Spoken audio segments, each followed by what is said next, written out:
Meeting of Wednesday, June 28th, 2023. The first agenda item is open forum. Do any members of the commission have items for open forum? Matt? I have nothing. Okay. Do any members of the audience have items for open forum? No. No. Okay. So, now with continuation of the public hearing for 4 Great Elm Way, do we have a... No DEP file number was issued as of 6 p.m. I would request the commission continue that to their meeting on July 12th. So can I have a before I do that, one of the things for open forum is because we have Ann and Noel participating via the phone, we'll need to do all votes as a roll call vote. So can I have a motion to continue the public hearing for 4 Great Elm Way to July 12th? Second. All those in favor? Marilyn? Yes. Noel? Yes. Ann? Yes. Noel? Yes. Jim? Yes. And Margaret, yes. Okay. So moving on to the next agenda item, update and request for additional funding for O'Brien Farm Public Footbridge. I can take this one.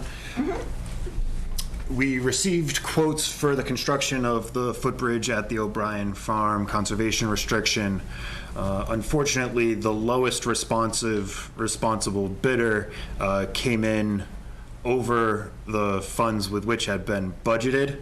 After soliciting the additional funds from, trying to solicit the additional funds from the select board via the ARPA,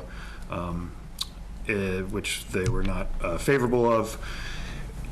In speaking with the town accountant, there is the Conservation Commission Trust Fund, which has accumulated funds. I'm not sure how it gets replenished, but there is sufficient funds in it to cover the overage as originally for the bridge originally designed, which was $9,600. If the commission, the property owner also sharpened the pencil and instead of using grading, used traditional pine decking, was able to reduce the cost.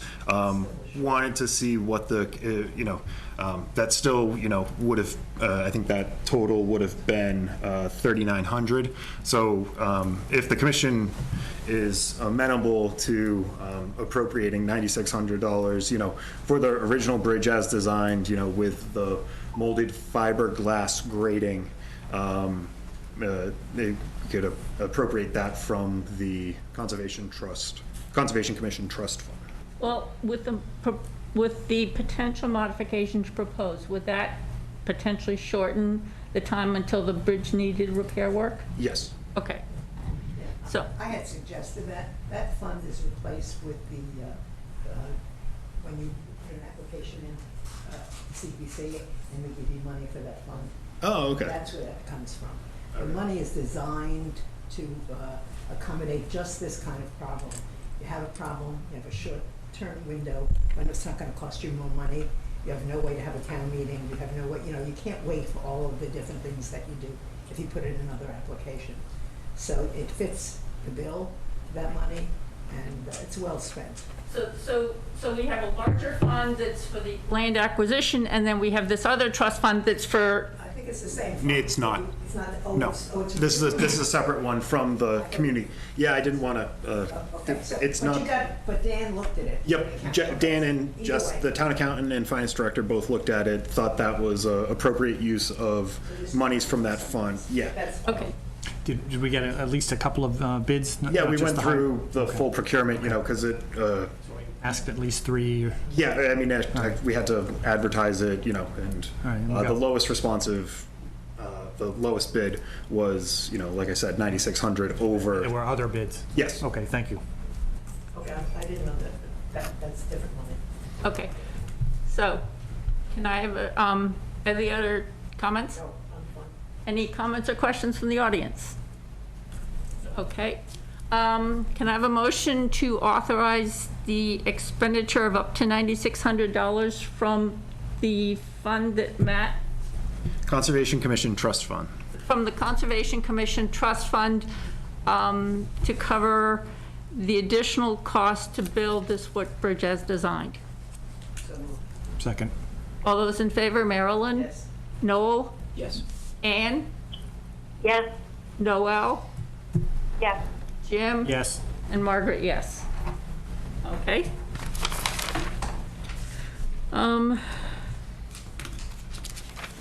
So moving on to our 7:05 PM agenda item, a public hearing for Mass Electric Company National Grid utility work. Under Westford's non-zoning wetlands bylaw, Chapter 171, the Westford Conservation Commission will hold a public hearing on Wednesday, June 28th, 2023, at 7:05 PM in Meeting Room 201 at Town Hall, 55 Main Street, to consider the request for determination of applicability application of Massachusetts Electric Company for the installation of approximately 1,077 feet of new underground conduit, duct bank, and several manholes within the paved rights-of-way, portions of which are within 100 feet of bordering vegetated wetlands and a perennial stream, within portions of Concord Road and Littleton Road from Hildreth Street to Robbins Road. Good evening. Evening. My name is Paul Martin with BSC Group. Heidi that did the filing was double booked, so she's somewhere at another Conservation Commission hearing.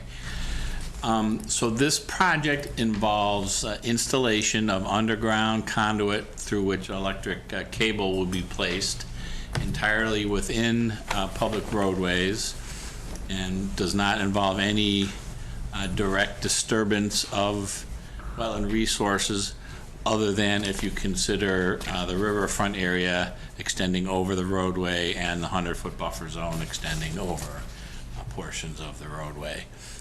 But there are some storm drains and at least one stream culvert, and those will all be left intact, and they will simply excavate a trench, carefully dig under those so any flowing water will remain in the pipes, and there'll be no soil release into the flowing water bodies. If they have to dewater, they will either use a frac tank if it's not in a good location to use a filter bag and a hay bale ring.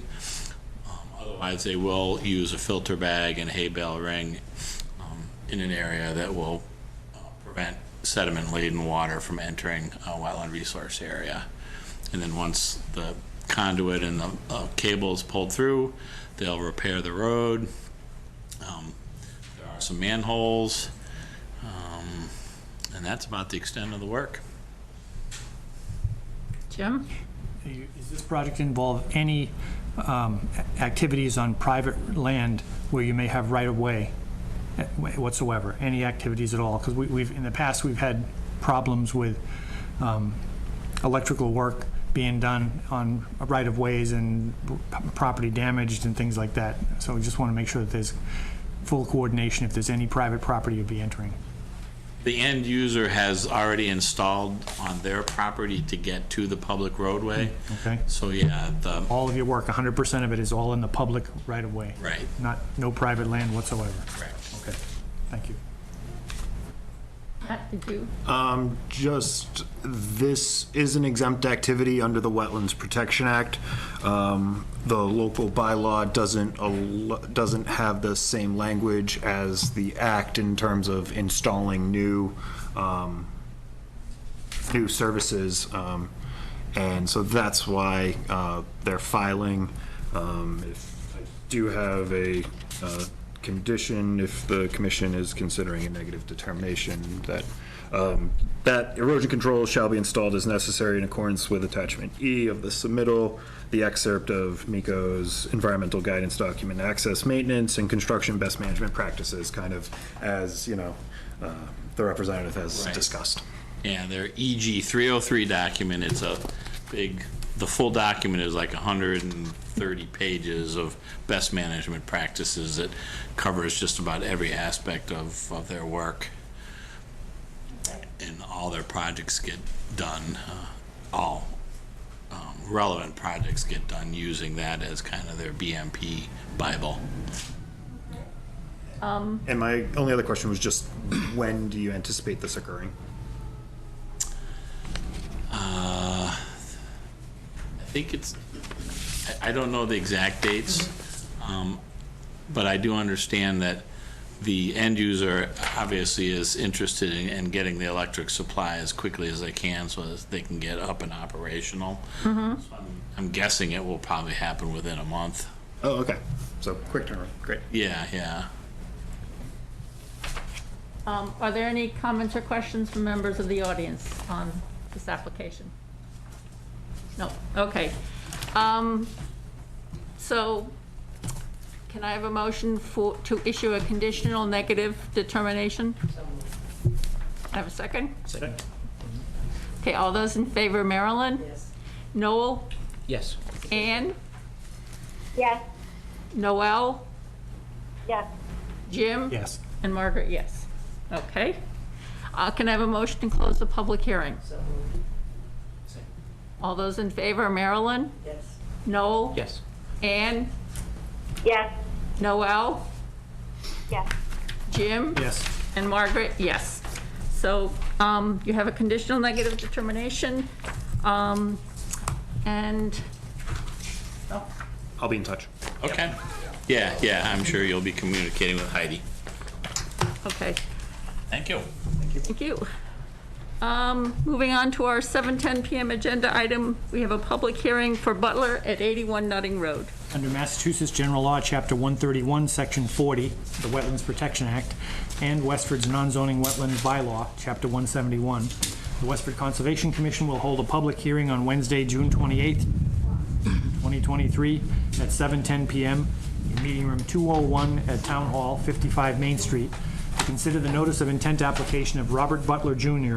for the construction of a roadway and associated cutting and clearing of trees, drainage improvements, grading, and utilities, portions of which are within 200 feet of Keyes Brook and 100 feet of bordering vegetated wetlands at 81 Nutting Road, proposed Ollie Way subdivision, Assessors Map 36, Parcel 25, Lot 0. Hi, good evening, everyone. Maureen Harold from Norris Environmental Services. I just handed out the same plan, but it's colored for the commission to kind of get a better view of what it is we're proposing this evening. So, we filed a notice of intent with the commission for a limited project to construct a private roadway, Ollie Way, to cut and clear trees, drainage, access and utility easements, grading, and associated utilities within the 100-foot buffer zone and 200-foot riverfront area of Keyes Brook. And this is essentially for the construction of a single-family dwelling. So if you look on your plan, the green colored lines shown as the A and C series, that is bordering vegetated wetlands. The B series is the bank of Keyes Brook itself. The 100-foot buffer zone is shown as in yellow, and the 200-foot riverfront area is shown in purple on the plan.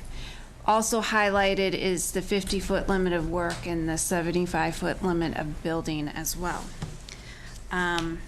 Because we are within 200 feet of Keyes Brook, I provided an alternative analysis to the commission that I'm more than happy to go through. One of the first alternatives we looked at was, well, can we construct a common driveway? The roadway that's shown on the plan is 18 feet wide.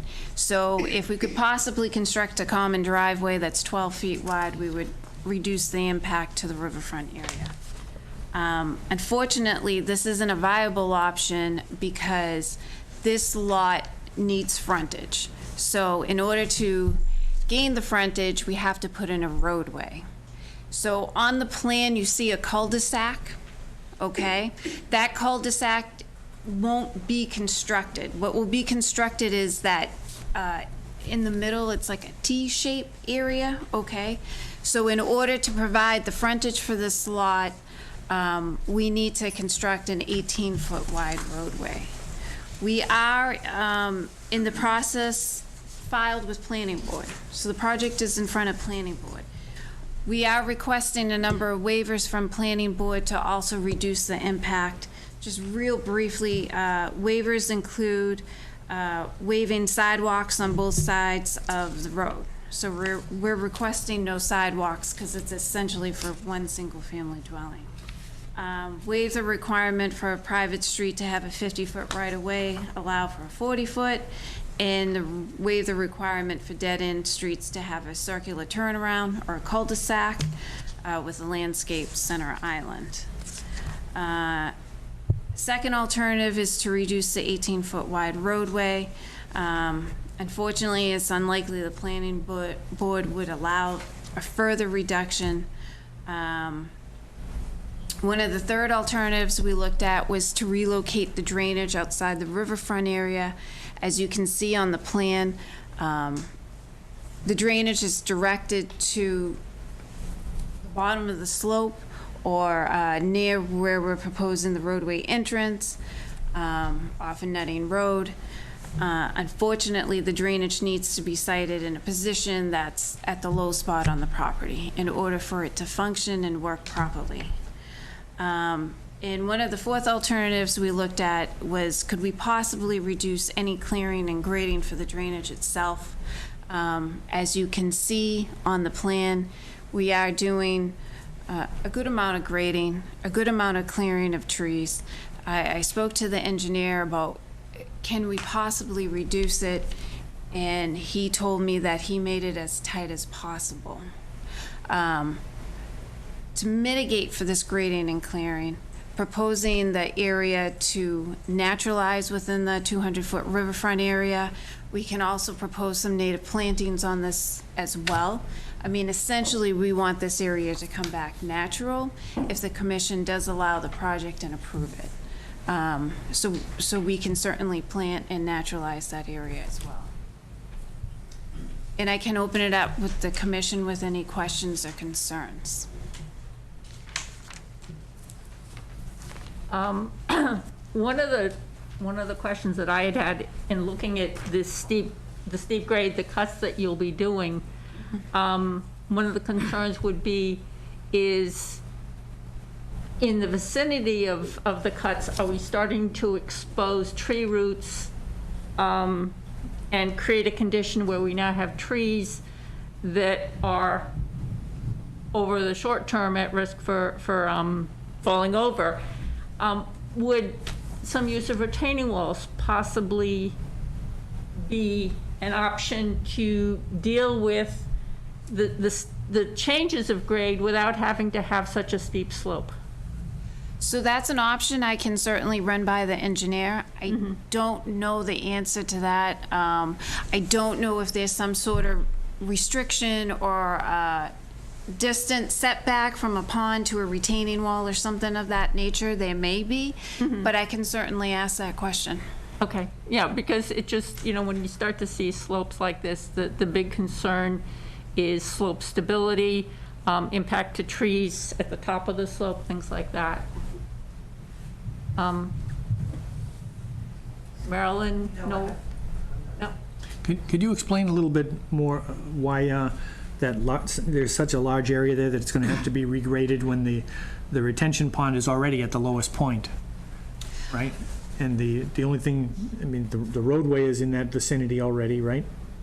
Yes, so there is an existing driveway that accesses the dwelling at number 81. Right. So you're correct about that. So the roadway is in about the same. It's not exactly, but about the same location as the existing roadway. Right. And the proposed retention pond is at the same elevation that the existing conditions are, isn't it? About 180 feet? There are so many lines on this plan. Yep. And I'm It says looking. 180 by the pond So pond 1 Right. at the very and bottom. the emergency overflow, all that whole thing is... 178 near the roadway. Yeah. Well, 178 at the entrance to the roadway. Right. 180 at the point adjacent to the pond. Right, 180 to 184 is adjacent to the pond? Correct. Yes. And that's about what it's at already, right? Give or take, yes, I believe you're correct. So why is there such a huge amount of grading on the east side of the pond, from that 180-foot elevation up to 220? 40 feet. Why not, what's wrong with the existing slope, which it's already steep, yes, but Right. what you're putting in there looks just about as steep. That's a good question. I don't have the answer to that. I'm not a design engineer, I'm just a measly wetland person. So I am more than happy to find out, to see if we can minimize grading, reduce the grading. I did ask the engineer that question, and he says, well, we have to do it. So, and I know that doesn't answer your question, but I can certainly find out for you, or have the engineer come and explain why the amount of grading is there. Right. Yes, and actually, and also, you know, if he is considered, if he evaluated alternatives and found that there were reasons that some of them were not, you know, not feasible or, Right. or not best practice, that's helpful information for us to know as well. Okay. Matt? If nobody has anything else, I can certainly, I have a couple comments, questions. Okay. Was the planning board looking to do a site visit here? Good question. So yes, so I spoke to the engineer today, and he was gonna set up a site visit. I don't think that date has been set Okay. as of yet. If that's the case, I mean, I can coordinate, you know, just wanted to make sure, you know, have planning and conservation out at there.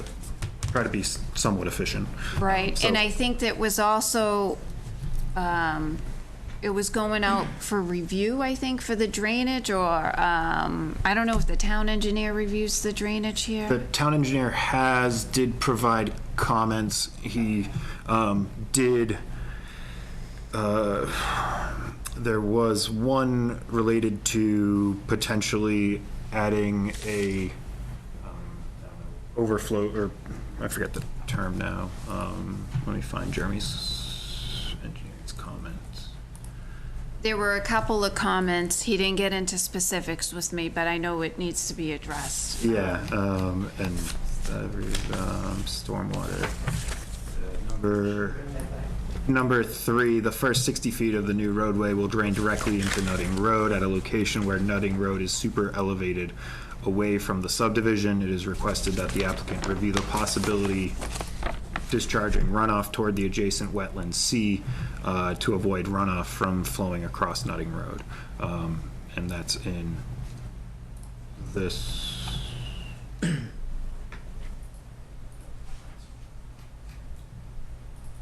And that's obviously in the commission's jurisdiction as well. So any type of modifications will need to be presented to the So commission. it would be this corner, kind of parcel A.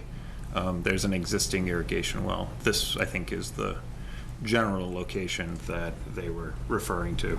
And again, it's more, again, back to, you know, the engineer, you know, is it being considered? How is it being?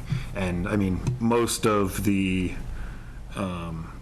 drainage is being captured by kind of pond 1 to the top of the roadway, southerly of the proposed subdivision road. But if the, you know, as there still is 60 feet of uncaptured, it may be beneficial to get it, do some infiltration, Okay. something there. Have them look at it, because, you know, and again, you know, planning board will also have the same. Naturalized, got it. Is this going to be a private road? Yes. And what's the purpose of the utility easement around the retention pond then? It's going to be owned by the residents, right?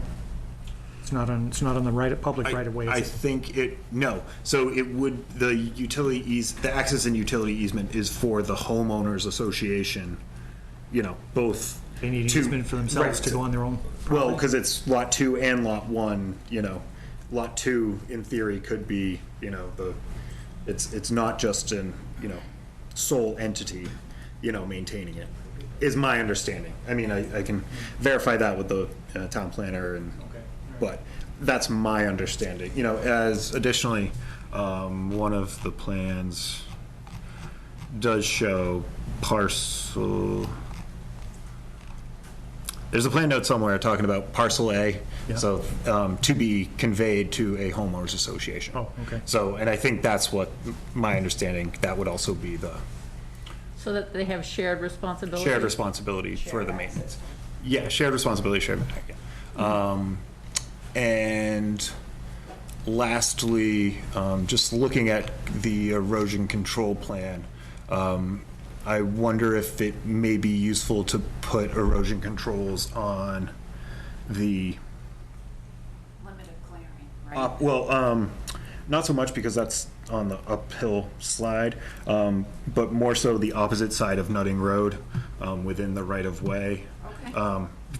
Explore it, you know, again, as long as it's in the right-of-way, you know, I do think it would be beneficial to prevent any, or act as a mitigation step to, you know, in the event of runoff, at least. No, I think that's an excellent idea. From run off down the road itself, because there is straw wattles along both sides of. Right, yeah, I mean, but just anything that does come down the roadway, you Right, know, okay, right, during, yeah, opposite the road. during the proposed road. All right, you know, opposite the road, okay. Yeah, opposite, you know, so kind of along the wetland flags, the A series. The A series, got it. Yeah. Yep. And last but not least, FEMA has preliminarily released new floodplain maps for this area. Okay. If that information can be included on this, on the plan, again, it may still be within the wetland flag. And it's not really, I don't know if it's changing too much of, you know, the 100-foot buffer from that under the town's bylaw. If, you know. Did they give an elevation? I don't think they gave an elevation. I think it's Okay. just, panels effective this month. So I don't know if they have. You are on the cutting edge. I have to. This is good. I have to know the FEMA, the floodplains are Okay. always a problem until they get adopted, which I'm hoping they do very expediently. And yeah, my other comment was about, you know, retaining walls or, you know, reorienting the pond one if possible to, you know, Okay. minimize disturbance. Yeah, if there's a reason that it can't be, okay, but want to explore it. Reorientating it. 90 might- degrees, yeah. Yeah, that might, Right, again. that might that may be reduce a- some of it, so I'll definitely have the engineer take a look at that option Yeah. if possible. And I'm sure there's also a setback from the right-of-way that it needs to comply with, so, you know, I know it's not just a quick fix. Yeah, it's not as easy as sitting here and going, well, yeah, just turn it 90 degrees. But just Okay. have a reason why it can't be, and I can Sure. work with that. Are there any comments or questions from members of the audience on this proposal? Nope, okay. Yes, Maureen, would January 12th or the 26th be better? I I think, mean, July, I know sorry, what you meant. sorry. I think this is going before the planning board on July. The planning board hearing, I think, was continued to July 17th. Okay. Or something like that. This is calendar. I need a calendar. So I would recommend continuing it out after that. So that would be the 26th? Yes, so 26th. So can I have a motion to continue the public hearing to July 26th? All those in favor, Marilyn? Noel? Yes. Ann? Yes. Noel? Jim? Yes. And Margaret, yes. Great, thank you, have a good night. You too. 26th. Okay. Moving on to our 7:20 PM agenda item, a continuation of a public hearing for Franklin 31 Bridge Street. Received this afternoon was a brief update from the property owner, and requested a continuance without discussion to July 12th, 2023. Can I have a motion to continue the public hearing to July 12th? All those in favor, Marilyn? Yes. Noel? Yes. Ann? Yes. Noel? Yes. Jim? Yes. And Margaret, yes. So we're continued. Moving on to our 7:25 PM agenda item, 15 Juniper Hill Road, a request for removal of 3 pine trees located on Juniper Hill Open Space Parcel A. Good evening, everybody. Good evening. So, I put my request like a couple of. For the record, Sorry. just who you, Suresh Udayagiri. okay, So I put my request for the tree removal. Like there are 3 trees on the edge of my backyard, and I feel like they are a threat to my property because they're like on the slope, and sometimes there could be like soil erosion. And there are pine trees, they are not that strong, and they are close to the structure. So I put a request for the removal of those 3 trees. And I think there is some analysis done on that. I'll let Matt explain. yes, we had a discussion on this back in a couple meetings in January and February, and then Matt, I think you've got, We engaged the Davy Resource Group, who was also the firm who did the MVP tree inventory, to perform a tree risk assessment of the commission's, or a portion of the commission's property at the Juniper Hill subdivision. It's approximately 15 feet by 900, and it's behind the odd numbers of Juniper Hill Road between 5 and 17. They collected data about moderate, high, or extreme risk trees, and trees with a defect greater or equal to 2 inches in diameter with a likelihood of failure or probable, or with a likelihood of failure of probable or imminent within a 3-year time frame. They went through their methodology about the ISA tree risk, the level 2 tree risk assessment based on the International Society of Arboriculture's BMP for tree assessment. Their analysis and risk ratings, 2 were identified as moderate risk, numbers 19 and 20. These are, we'll get to that later. And then their risk mitigation and health improvement options. They did recommend, in the case of the 2 moderate risk trees, the removal of the dead wood, by pruning, would not reduce the risk for any further below the moderate as current.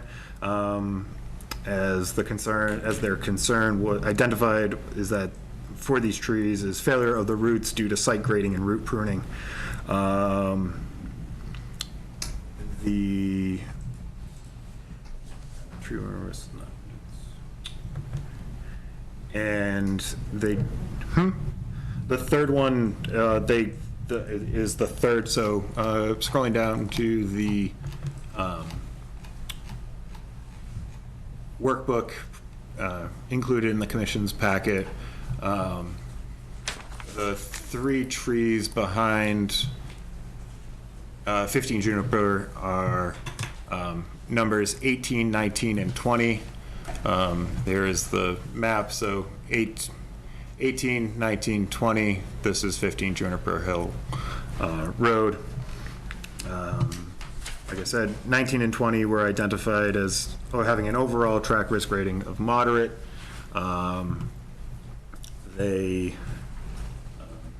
Number 18 wasn't identified as similarly.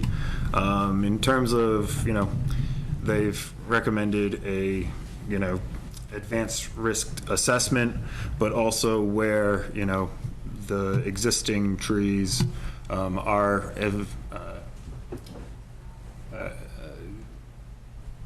have evidence of root prune, and the failure is somewhat likely, as somewhat likely. They are proposing, I would recommend these two being removed, to 15, 20 feet. Yes, a significant portion of it, I don't think the third tree, based upon what was provided by Davy, I don't think the third tree, number 18, needs to be. It's been done at this time. Yes. What's TRAQ? What does that stand for? It's a, All the paperwork I couldn't find. yeah, Say track a lot, but I didn't know what it meant. I think it's tree risk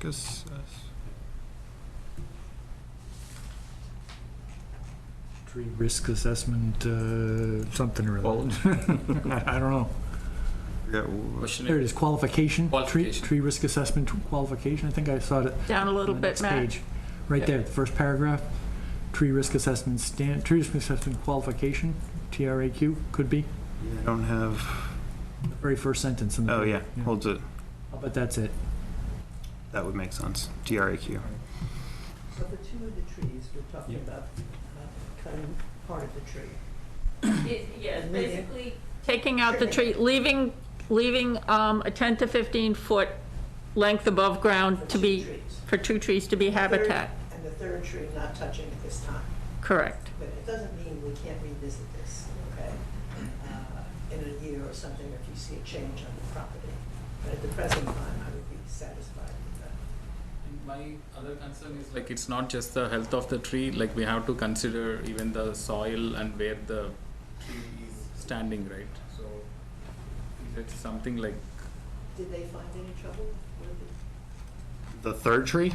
No, that's not what he said. No, I think he's asking about, is there a risk for even though the, the third tree, like even though they identified the risk as a low, what I'm saying is like it's on the edge of that slope. So if there is any soil erosion with the rains, like there is a high chance like there is a risk with the third tree as well. If, you know, the condition, I mean, it is, you know, the primary defect, you know, the primary defect identified was dead and dying branches. You know, it didn't say, you know, that it was a, you know, dead tree.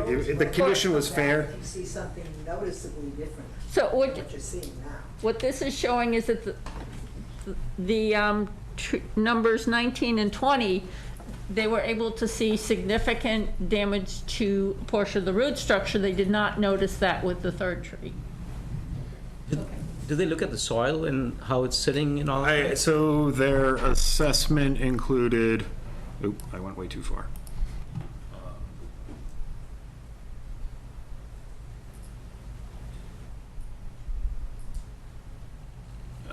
Conditions of concern include, conditions of including branch and trunk decay, branch dieback, tree architecture, and fungal pathogens. No, not where I want to be. Basic tree risk assessment protocols included sounding with a rubber mallet, pulling back soil to inspect the root flare, probe and open decay cavities accessible from the ground, and visually inspecting the trees from all sides from the ground. I don't know if they specifically looked at the specific soil conditions, but they do, you know, for trees 19 and 20, they do identify, you know, root problems as being evident, you know. So they're certainly, we're looking, you know, at the, yeah, at the soils in the area. This is on our property, right? Yes, this is on the on a 15-foot, a portion of a 15-foot wide strip that the commission accepted as a part of this Juniper Hill subdivision.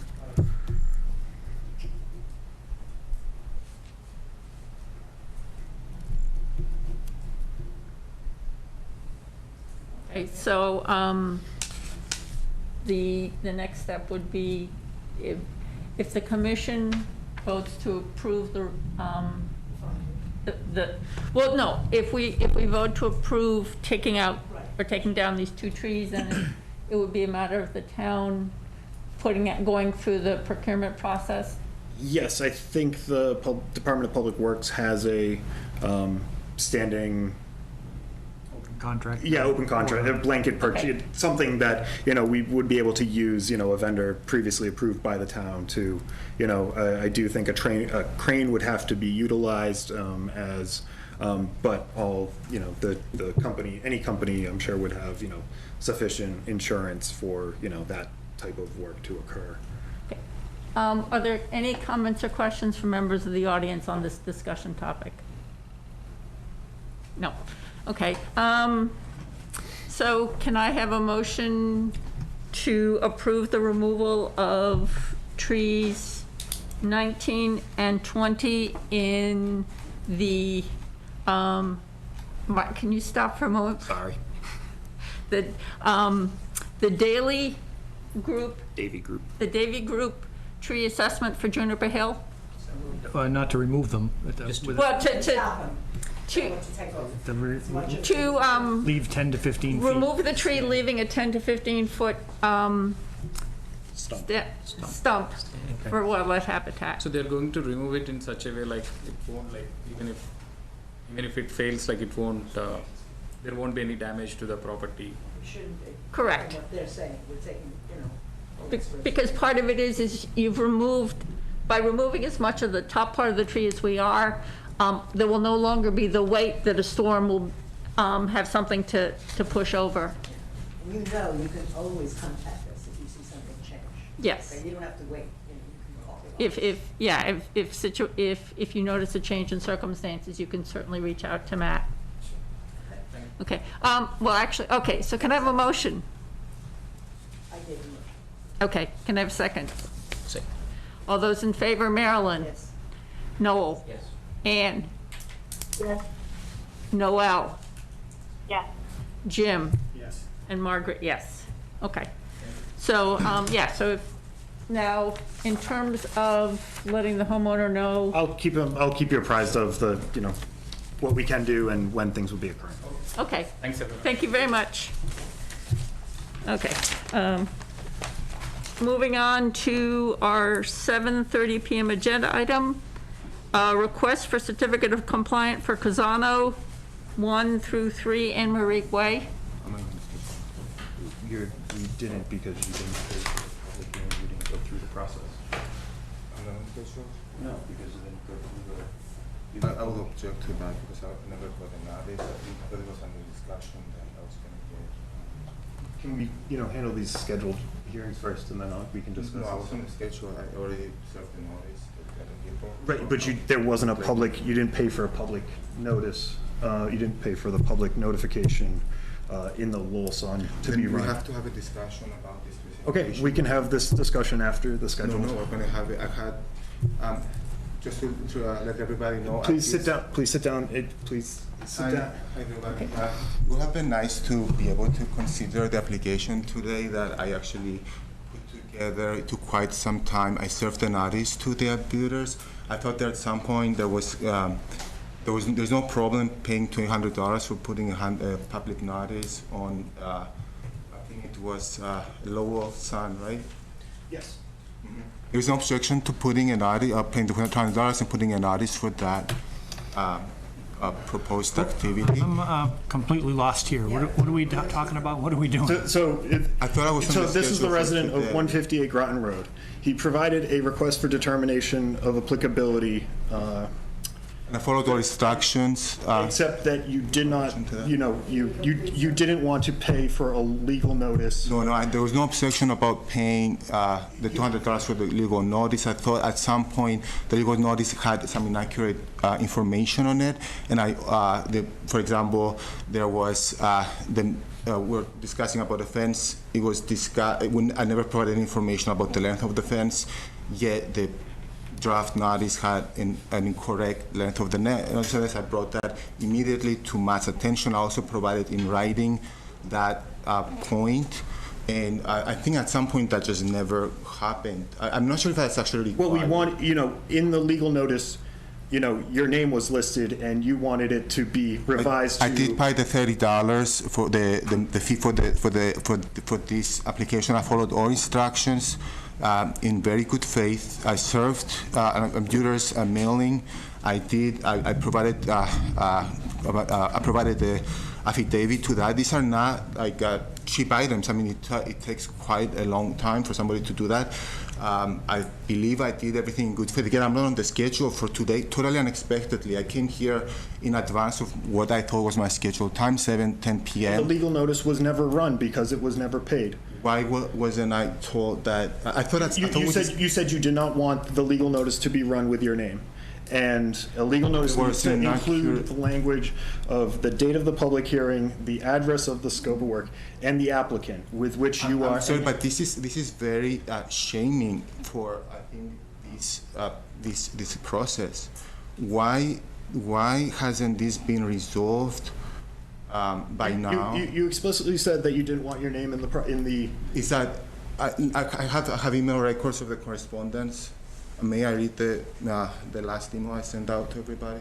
I mean, Danos, right now we have a scheduled public, I'm sorry, but the law requires approval of the application within a certain time frame. I'm not an expert of the law. I'm just very superficial looking at this. These are very expensive processes to kind of learn about outside of something that you do regularly, right?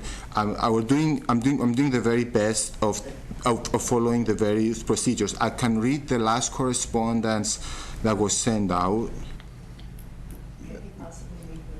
Madam Chair, I would recommend taking the scheduled public hearings, as there are people, who have gone through followed the appropriate process, and we can have this discussion afterwards. There's a 7:30 request. I'm feeling aggrieved about this, and I think that I would like to read the email in connection to the legal notice.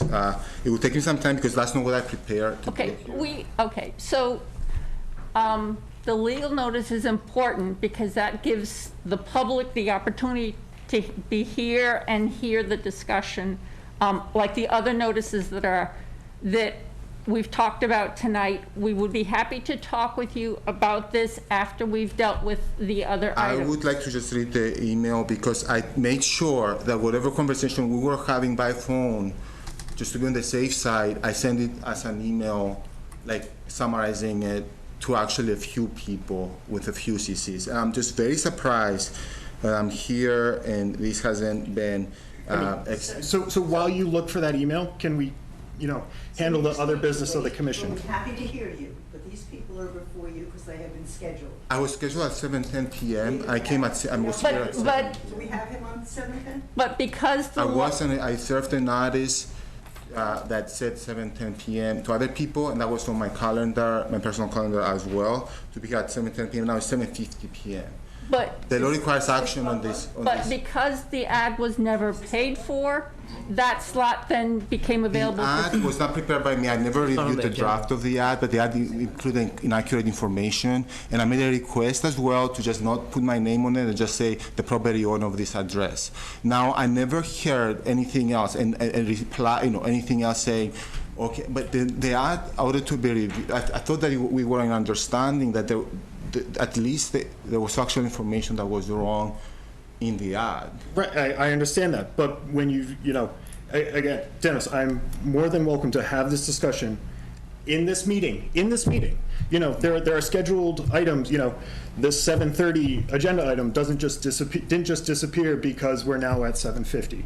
So, while you look for that email, can we please have continue with the other items on the scheduled agenda? I wrote something about, so sorry, I don't Can want. you answer his question? You need to stop. I object because I have a 7:10 p.m. No, you don't. And we're telling you what our process is. We respect what you need, but the people in the audience have a timeline that's different than And I had a yours. timeline as well. Sir, you can either wait till the end, or you can be heard another night. You cannot continue to disrupt the meeting. We're happy to hear you. Well, it's very sad We got that it. We I'm got it. going to actually step out, and Okay. it's very sad that you're saying that I ought to be deciding the meeting. I'm sorry if I've offended you in any way. This is the process. So Right. you have a choice. You can wait perhaps a half hour, 20 minutes, whatever it takes us to finish, and then we would be happy to listen to you. And this will be Or outside the You meeting? can wait right No. here In the room. public There's a meeting. nice comfortable chair. In the yes, room. we can continue And we will this tell you when discussion. it's your I'm not time. sure if I feel comfortable just because. Sir, we are not threatening. Be comfortable. We like you, we don't have any problems with you, we're gonna make you as comfortable as possible. I'll review But this you need- email, but I think it's kind of Sir, disappointing. you need that- to stop. Yeah, I'm You gonna. need to go to the I'm back of gonna the let you room, or guys the front of use- the room and find a Right. chair, and just wait quietly, and then we will take you again. That's Okay. it. But No, then let's- there's, yeah, No. I don't know, it's very.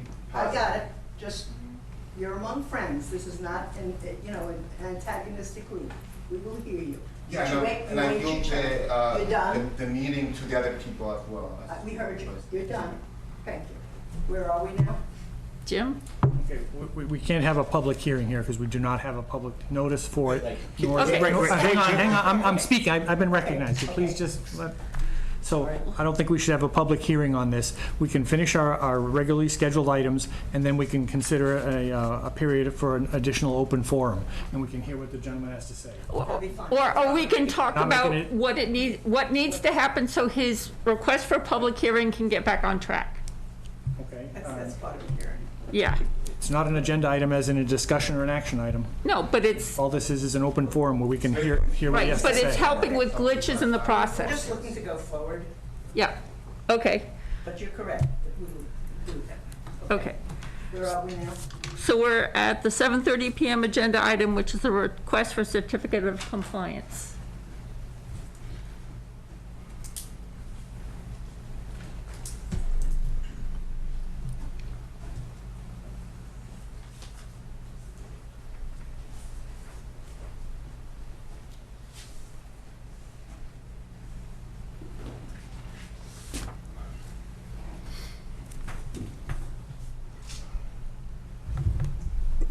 Good evening. Good evening. Ian Ainsley from Meister Brem Corporation. I was the engineer, design engineer for this project. I'm also here with Don Cusano, who is the applicant and builder. So to refresh your memory a little bit, this is Anne Marie Way, aka Parker Landing. This was a project that was approved by the commission and the planning board, I believe back in 2005, 2006, something like that. The project kind of languished for a long period of time. Permits expired. We came back with Mr. Cusano about, I think, early 2022, and renewed permits, got new order of conditions. We closed out the prior order of conditions. The project has now been built. There's 3 houses out there. There's a 95 to 99% complete road, as opposed to no houses, overgrowth, and a half-built, not necessarily safe road that had been sitting there for 15 years. So we're here with the certificate of compliance request. We did an as-built on the property, and as we stated in the letter, it's extremely conformative to the plans and to the order of conditions. I know Matt has been out there a couple times. I think there's a couple punch list items for us to take care of, but we wanted to come, get your feedback, and try to get, as far as we can get. So I'm happy to kind of go through the as-built, or I can just kind of take questions, or Matt, I don't know if you have anything you want to add. So I did include my email from last Wednesday to you, and I still have, there are still outstanding items with which I have not had any, there hasn't been communication about. So, I can, go through them, the ones that still are outstanding, if that's the commission's, would. Yesterday. Right. And so, verification in conjunction with special condition number 33, verification that none of the lawn area within the shall be altered in any way, including the installation of an irrigation or system or application of fertilizers and pesticides. Again, also special condition number 40, verification that upon completion of the project, the infiltration BMP shall be cleaned of any silt and sediment which may require the removal and replacement of soil to make sure that the approved infiltration rates are met. They have provided, areas in where buffer zone is restored. And the addition, I don't know if, did this plan include the, okay, so the whole plan, you also submitted the individual house Yeah, plan? because I think our application, we actually filed with the individual lot plans, so I thought that would be helpful. Yeah, Sometimes they have a little more detail, and this kind of overview plan is actually the old plan from 2005 that we had gone to planning board with, so there was a little bit of a difference between the lot plans and the subdivision plans, so that's why I kind of gave you both. Yeah, and again, I think the individual lot plans are helpful. Yep. You know, especially where that was what was originally reviewed by the commission. But it does lack the, you know, this call out about, you know, the existing lawn being mowed annually. Oops, wrong button. And also on the as-built. I know there was knotweed present within the lawn area. You know, is there a plan for mitigation? I did drive by the following day on my way to another site visit. Did see, you know, a landscape company vehicle in that area, but, you know, just hand pulling the existing knotweed growth, you know, I don't think will serve long-term in terms of control.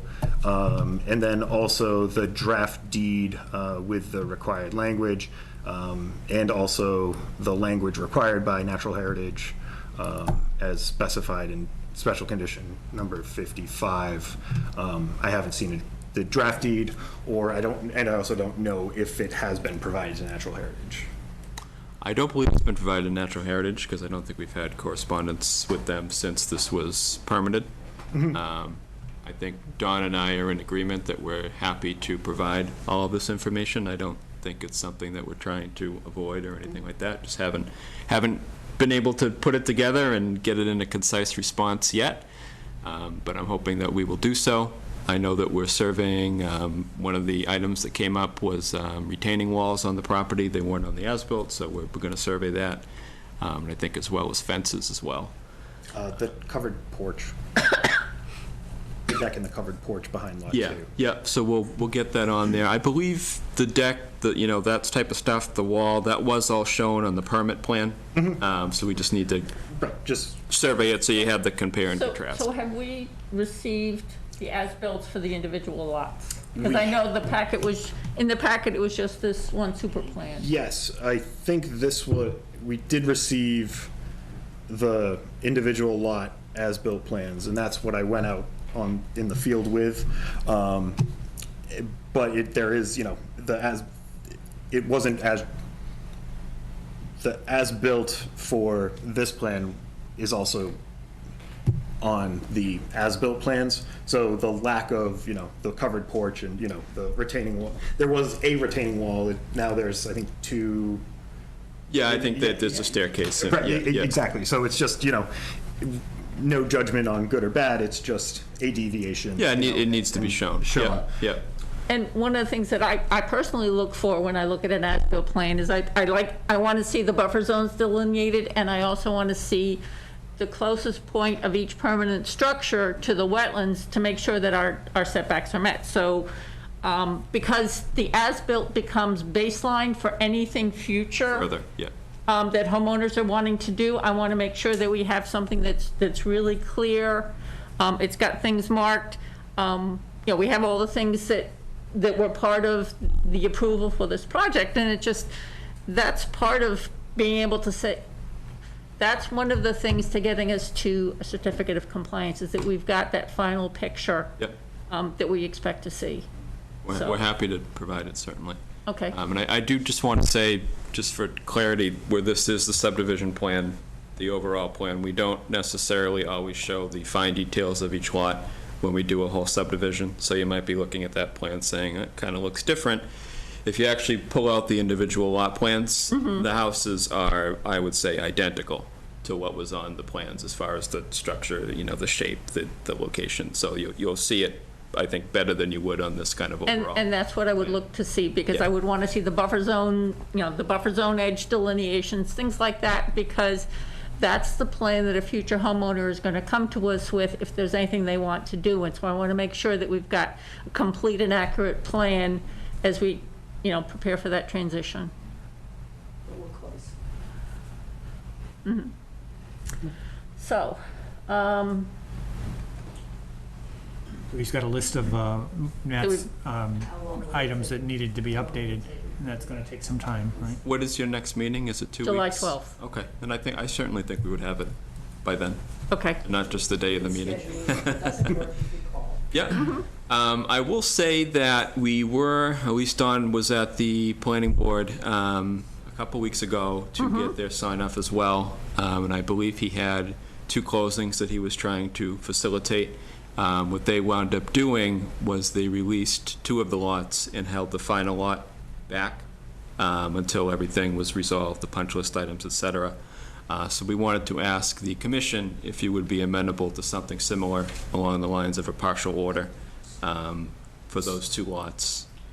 I don't know, so I did sign off on the certificate of occupancies for them as the item, you know, so that, but in terms of a partial certificate of compliance, I'm hesitant to do that, as once that sign off is done, there isn't any, yeah, or, you know, I don't think there's language with which we could, you know, Force. We can't specify which conditions are complied with and which are still outstanding? yeah, the language in the WPA Form 8B Certificate of Compliance, partial certification is hereby certified that only the following portions of work regulated by the above referenced order of conditions have been satisfactorily completed. The project areas or work subject to this partial certification that have been completed and are released from this order are. I don't know what I would be able to write in that would satisfy. Especially when you're talking on a per lot basis, I know what you're saying. Yeah, I don't know how to do it to achieve the end. Well, I figured I would ask. You know, and I just don't know, you know, where there's still, once it's done, and we can't, it's not a stormwater structure on a common land or something like that, it's, the house lot is as is, and, upon issuing that, then there's no follow-up. Is that an issue for you? You got your COs? Yeah, I don't think we have a problem with that. I think we'll satisfy these punch list items and come back in 2 weeks. Okay, so we'll expect to see you on July 12th? Yeah. Okay? If you've got any questions, you can talk to me. Sure. Yeah. Sure. I think the buffer zone is already on the floodplain. Yeah, the buffer. Yeah, it is. The buffer's there. Yeah. They're the grade. And all the boundary marks have been Yeah. inspected, they're all in place. All marked. Yeah, I think, and if you've got the individual lots, I'll make sure to include them. Yes, the individual as-built, I think, is going to have the detail I'm looking for, because those will be what the individual homeowners will be using should they come forward wanting to make any change to their, their structure or whatever. So, that's what I would look to see, to know, okay, this one is, this one's set up to go Fine. forward. Yeah. Understood. Okay. I do have one. There is Name for the. Don Casano. We're currently seeking to get a plan for the knotweed, as requested. It's kind of a double-edged sword for me. Knotweed. The Because in the retention pond, it also calls for a conservation seed mix. So it's kind of, I don't want to put the cart before the horse. If I kill the knotweed, I kill the grass. So I have to, one is going to have to be after the other. Right, I mean, that's also on the third lot, and if you're looking to Yeah. only get partials for lots 1 and 2. Well, I'm looking to get all three because I'm moving into there as well, so I just think that I may have to come back at a future time, or come to your office and have you inspect and say, the knotweed mitigation plan is in place, and then plant the seed afterwards. I'm not 100% sure if I can plant the seed now and kill the knotweed at the same time. I don't think I can do that. I think that's physically impossible. Okay, just so the next time we come in, we will be looking for a compliance, but I'm gonna ask the board that rely on Matt for his expertise to come out there and So, Talk to him before the meeting. so when you come on the 12th, you'll have talked to a landscape expert who would have given you a plan that says, you want to plant grass, you want to get rid of the knotweed, here are the steps to do it? Exactly. Okay, yeah, if you, having that plan will be very helpful, and, you know, and then we can take it from there. Okay, Fair enough. Thank you. Thank you very much. thank you. Thank you. Okay, moving on to our 7:40 PM agenda item, a request for certificate of compliance for Wang and Zhang at 12 Wilson Road. Good evening. My name is Caleb Pan. I'm the conveyancing attorney for the current owners at 12 Wilson Farm Roads. They purchased this in August of 2017. I was their lawyer at that time. 6 years from 6 years later, now they're seeking to sell it. They came back to me. I'm slightly more experienced now, and I noticed that there is an open order of conditions from 1988 and 1989. 1988 has been closed. The one from 1989 is still open. Now I know that orders of conditions, buyers all want them to be closed before they purchase it. If they're lot specific, this is lot 11 in Carlisle Meadows, Wilson Farms. So I contacted the engineer who made the plans, haven't heard back from them, but I was able to make more headway with the Conservation Commission, speaking with Mr. Salem, who did a lot of Sherlock Holmes things to try to figure out what happened. And it's a little bit unusual, not the usual situation. I don't know if you want me to elaborate or if he... No, I can certainly kind of take it from here. I appreciate the introduction and the accolades, man. Nicest thing somebody's ever said. There were 2 orders of conditions issued for this for the subdivision. One was for the installation of the road and the infrastructure. That certificate of compliance did receive a certificate of compliance in 1994 or thereabouts. A second order of conditions was issued by the Conservation Commission in 1989 for the construction of the individual house lot. In looking at the project file is where things went askew, in so much as the approved plan of record for lot 11, as shown, has the proposed 4-bedroom house. Here's the 100-foot buffer line with a driveway going in to a pull-in garage. The house was to be located in that location. There is a as-built septic plan, which thankfully does show the wetland edge located along the northerly property line. But the house, the as-built foundation, and the proposed dwelling footprint is substantially different from the original approved order of conditions. In looking back at some prompting from Attorney Pan, there was the commission chair in 1993 when the developer was seeking certificates of compliance for the original order of conditions for the roadway and infrastructure. In addition, was also seeking some certificates of compliance for the individual house lots. Lot 11, shown here, the as-built plan was on the file, but we need overall site plan in order to properly locate the lot. I don't know what that means either. The response from the developer, again for lot 11, attached is the overall site plan, parentheses, key sheet as requested. It is important to note that a site visit must have been done because the chair in the 1993 letter does make note, for example, on lot 4, as-built submitted, but inspection revealed unstable area created by homeowner, landscape project, unable to issue certificate. So in my reading of these memos from 93 and 94, at some point there was an amended, the location of the house must have been changed wasn't included, it didn't get written down, it didn't get included in the,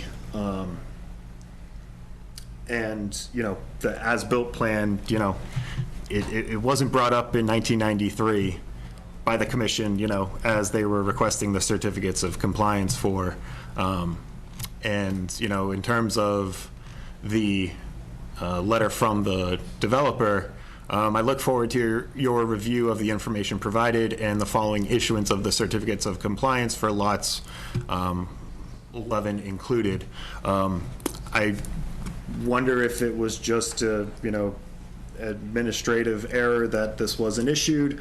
I mean, in looking at the evidence, you know, the chair's comments and, you know, the developers following up, with a certificate of compliance being issued to the overall subdivision, I'm in favor of issuing the certificate of compliance, as, you know, I can't get in the time machine and go back 30 years and. Because all the other lots were issued certificates of compliance, so it's not like, the lots that had the same questions weren't held back either. Right. Sounds like just an omission. Yeah. I have no trouble with Okay. So, can I have a motion to issue a certificate of compliance for DEP file number 334-0421, 12 Wilson Farm? Second. All those in favor, Marilyn? Yes. Noel? Yes. Ann? Yes. Noel? Yes. Jim? Yes. And Margaret, yes. So, you're all set. I will be in touch tomorrow. Thank you, ladies and gentlemen. Okay. And,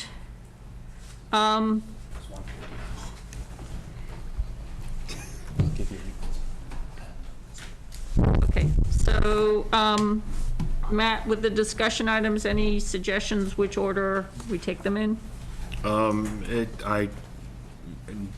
No, I mean, we can, I said our audience represents the trees. Yes. Trees, please.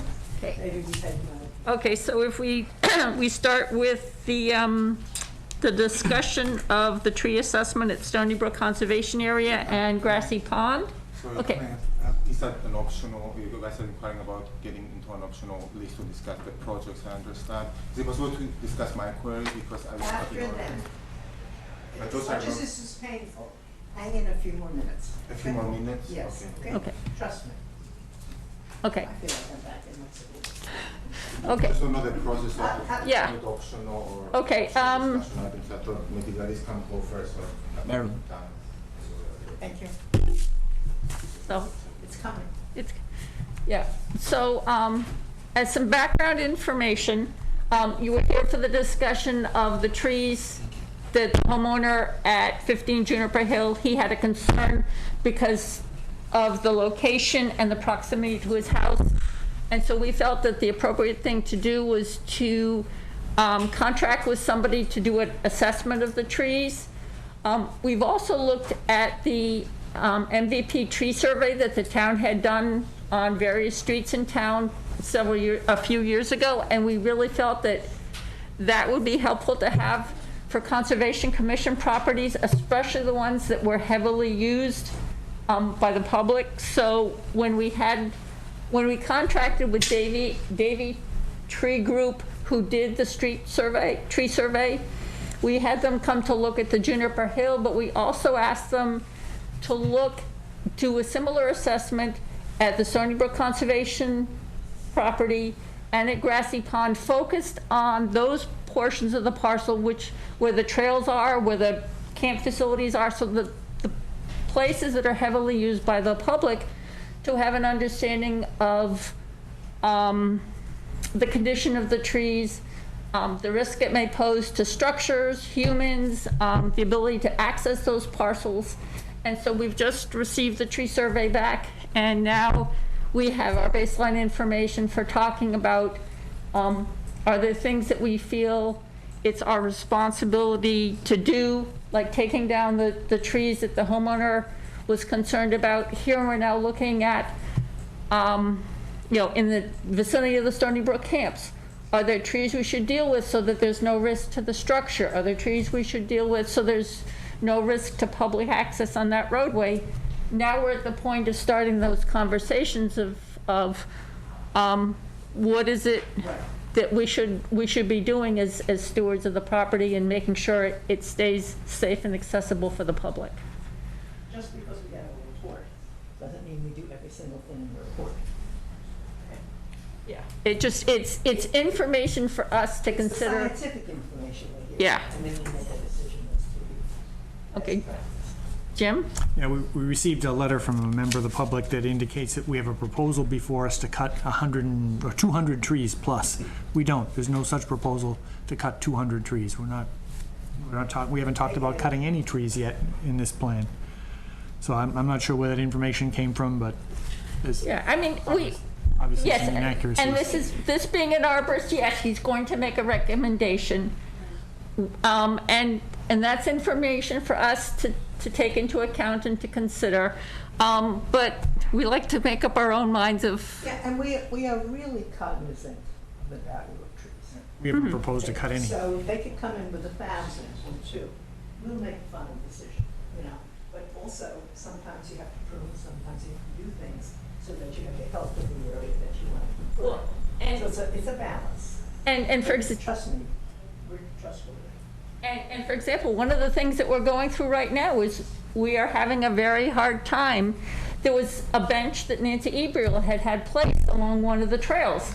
A tree fell down in the storm, cut it down. Jim, how many days have we been trying to get that bench I don't have an replaced? exact number of days. I'll get that for you.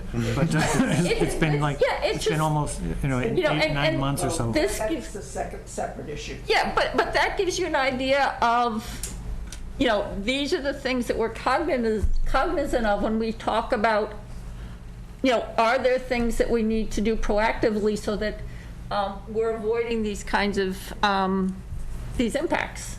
But So- we really are cognizant of, climate change and of the need for trees, of the value for trees. So everything we can say would be absolutely, But, yeah, and And it's, we haven't even discussed it yet, but we have our word. I mean, we are not going to take the report and say they slash twice. It's not going to happen. but the We report don't know also, what we're doing yet, but it's not going to happen. Yeah. We're afraid of. but the report also talks about, I think there were things in it which talks about, for example, cleaning up trees, that if there are a lot of dead branches, there are things you can do with it. There are things that you can deal with besides taking down the tree that will avoid problems going forward. And so that's, we don't want to sit here and kind of try and come up with things to do to prevent problems without having the basic information to know what we should look at in the first place. Marilyn? And the other thing is, I have no problem with, I'm sure, and God knows, Jim you're Mr. Forest, right? You're one of I'm on the forest committee, yeah. So, but I have no issue with sharing whenever this comes up proactively with you before, so you don't have to worry about coming in here and making sure that we, don't overstep our bounds. We can have a communication set up too, to know, we're gonna entertain this because this has to be done, or this would be better if we did, and hear your opinion. You know what I'm saying? So the relationship, it should be this way for us. So I just want to put that out. I don't want you to ever feel that, we're going to do one thing aside from what your goals are, because I really believe everybody on this board has your goals as well.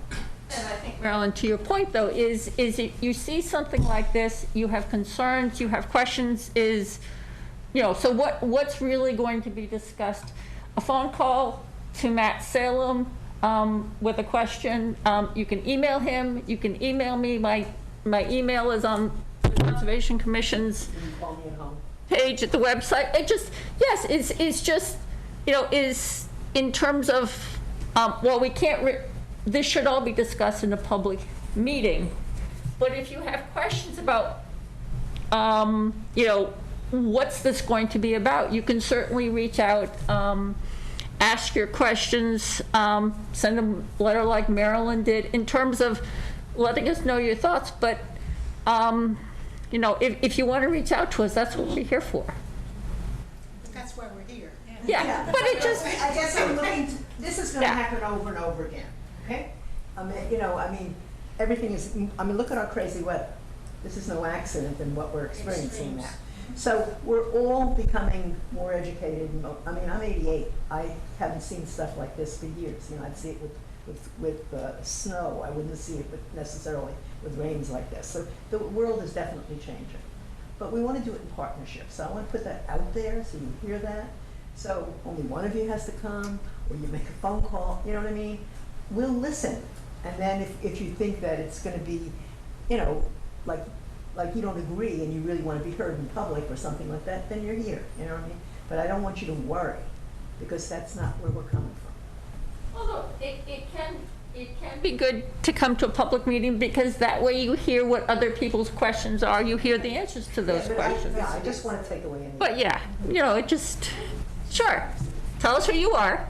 Erica Cole, Francis Hill Road. I just want to commend you. I'm so excited to hear how enthusiastic you are about working with us, and even with the young man here, about you are very collaborative, and I just want to commend you for that. I appreciate that. 27 years in K1 too, did a good job. Yeah, that'll do it.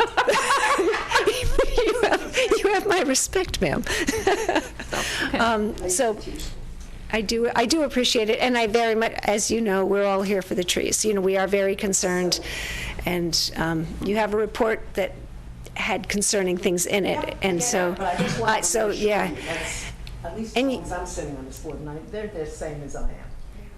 We haven't discussed thank you. going along with anything in the report whatsoever. So, but I love the two-way collaboration idea, and that would be, that's very, very helpful. Thank you. Conservation's our name.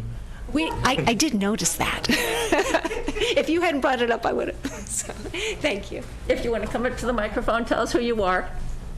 Nobody knows Carol. Carol Morse, Wagon Trail Road. Just a quick question, how many trees are we talking about if those numbers got inflated? Do we know? Do you know? At this point, we're not even, Two on Juniper, and we approved those tonight, and that's it. Nothing else. I'm not saying the other ones are going to be zero, but we haven't discussed any of them yet. We haven't agreed. We haven't looked at this. Oh, okay. This is only some official's assessment. Now we take into consideration and say, what do we think we actually have? Well, and some of it is what are our goals? Is if some of the trees that are identified are around the camp buildings at Stony Brook, or they're along the access road, we start to talk about what are the problems that we want to avoid. Injury and, yeah. And sometimes we only cut part of a tree. Yeah. Leave the other there. Yeah. We don't necessarily take. I'm also concerned with the budget too, we got to pay for it somehow too. I don't know, somehow I feel that we can plant trees with maybe CPC funds. But some of this also is yes, you're right, there's a valid budget concern, but some of it is also coming up with the plan that It has to be a long range, it's more than just now. It's what is our proposal, what problems is that going to address or prevent, and then looking at the cost that says, to do this, it requires X amount of money, how do we budget it over time, which are maybe the highest priorities, and basically come up with a plan like that. Okay, but we're just at the starting part of the conversation. Thank you. And I didn't include any of the low-risk trees in the provided spreadsheet, just as a matter of efficiency. They're only the moderate and highs as shown in what was included in the meeting packet. Remember, how many acres are you talking? No, this is just around, well, this is not. I'm sorry, okay. This is. Around the trails and the camps area. Yeah, this is very focused on. Got it, I'm sorry. Yeah, so yeah, there's a lot of parcels that we're just kind of like, That's why we need a. nature can manage them for us. Royal Mountain. Yeah. So at Stony Brook, they assessed 134 trees. At Grassy Pond, they assessed another 103. Around Grassy Pond was around the trail, the commonly used trails, kind of as highlighted. There are additional trails, but those are the ones that get used the most. Exactly. And then at Stony Brook, it was from the entryway up to the upper camp, and then also the parking area and the lower camp. I remember George Fletcher, how many years he's anything's been. I know last year we did some pruning at the request of the upper camp's director around, kind of the open field, because there were some pine trees with which were, regularly shedding branches, and they, yeah. So, in the, right. I mean, but we're not also looking to manage those additional 2,000 acres for, recreational access, and, a majority of probably, the commission's 2,000 acre or, 2,300 acres under the care and custody. It's, I view that as the, National Park Service, wildlands, it's, ask the volunteers to go out and cut the tree that lands across the trail and let nature take its course for, but where we do have, these are the most heavily used, even today on Monday where we've had, where I know there are campers up, the camps are being used, and I dread anytime my phone rings at about 4 o'clock when there's a thunderstorm, because I'm afraid there's 3 pine trees across, and we have people trying to get up and trying to get down, and there's a, so that's also, as a land manager, I'm aware, and those are, the phone calls that I dread at about 3 o'clock on a stormy day. So that's, having this information available is, I think, valuable to guide, again, it's, it's not the scope of the forestry management, which was proposed 2 years ago up there. We're really looking to target it primarily for the access for, the, where these two have the most, probably are some of the most heavily utilized. How will we proceed with this? The assessing? I can certainly, in terms of time frame, I'm not looking to do anything until after the camp season. Just even if it's pruning, that's they're taking up the roadway, and with camp traffic, I just don't see that being feasible. So I can certainly look to, kind of get some rough numbers. Well, Yeah, I'm not going anywhere. Are you? Not going anywhere. It sounds like you're prioritizing Stony Brook over Grassy Pond. Yes. Okay, so the first place we would look would be at Stony Brook. So it's what's likely to be an issue for the road access, what's likely to be an impact to the camp facilities? Yes. And so we'll wait till camp is over, so we have time. Yeah, so I wouldn't anticipate any discussion until probably the first September meeting. And so obviously we should have some kind of mini meetings with Jim. Right, well, I mean, I can certainly draft something for the, I'll have something, We should have some discussions, maybe pieces of a couple of our meetings or something, I don't know. Well, so. Or maybe a meeting just of some of us. So or when we've got a light agenda, one of the discussion topics being, okay, focusing on Stony Brook, road access versus safety of camp structures, and we just. and the goals, what are our goals, what are the commission's higher priority areas, to address, and then, looking at the data and kind of teasing out the. For the camp's over, so that we'll have, some way to, and we'll share. And if it's a discussion item on the agenda, you're also welcome to come and listen. So that it'll be understood. Is it about this issue? Yeah. No, I'm not really following, because I was anticipating a different issue, so I think I would like my issue to be discussed. Almost there. You've been really good. I'm not really a participant on these other issues. Unfortunately, I would have loved to be weighing in, but just given that's the way it I'm works. just here, Okay. not. Okay, so let's move on. I mean, at the direction of the chair, if the commission, if the chair wants to move on. She can. Okay, so to bring this discussion, okay, so Matt, in future Conservation Commission agendas, you'll have looked at it and kind of some ideas for starting the discussion of Yes. What are our priorities for how to identify the goals and the priorities for Potential management. to ensure access and safety of structures. Maybe the first August meeting, if it's late. Okay. You can check in with him, somebody, just to see. If it's close. Yeah. Mhm. Does that help? Yes, thank you. Welcome. Okay. Yep.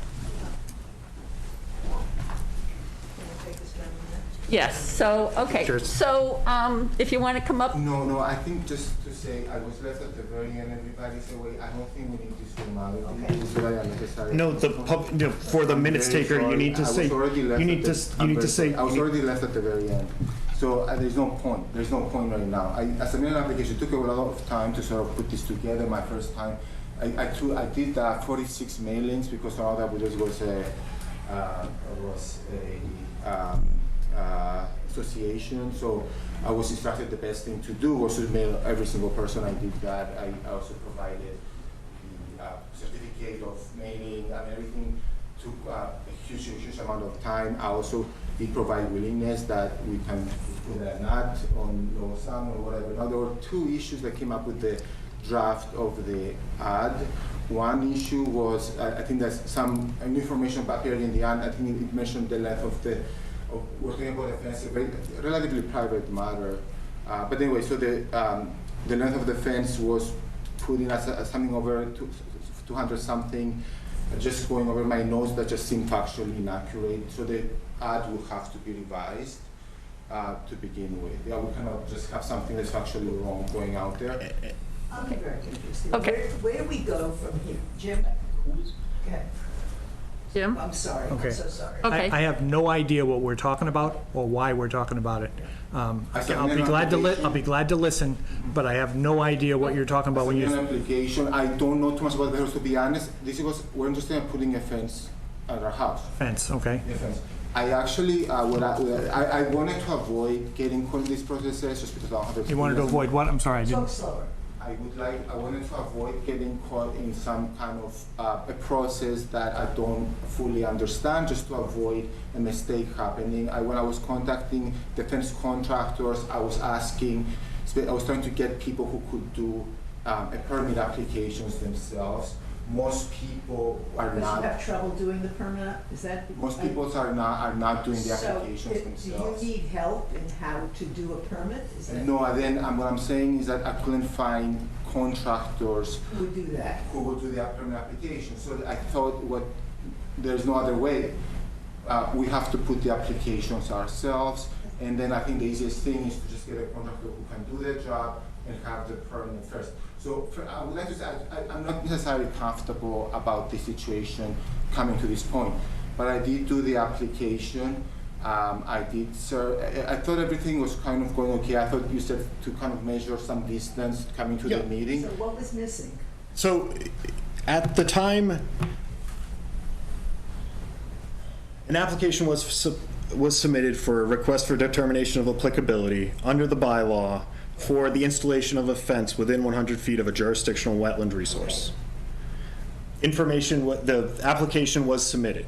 Okay. I drafted a legal notice, prepared a legal notice and submitted it to the Lowell Sun.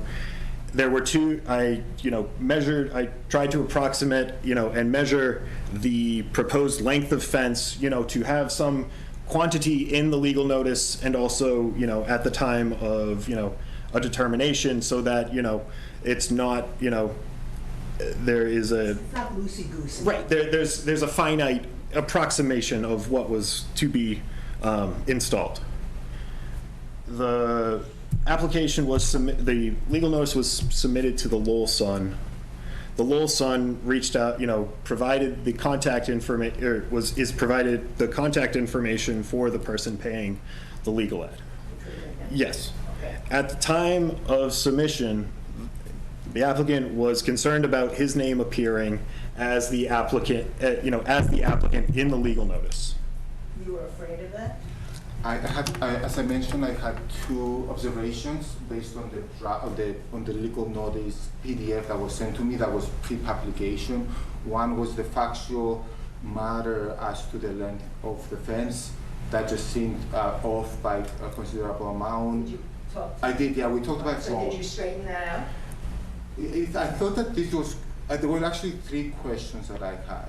One about that. The That second, could be fixed. yeah, Second the one? second is whether my name needs to appear.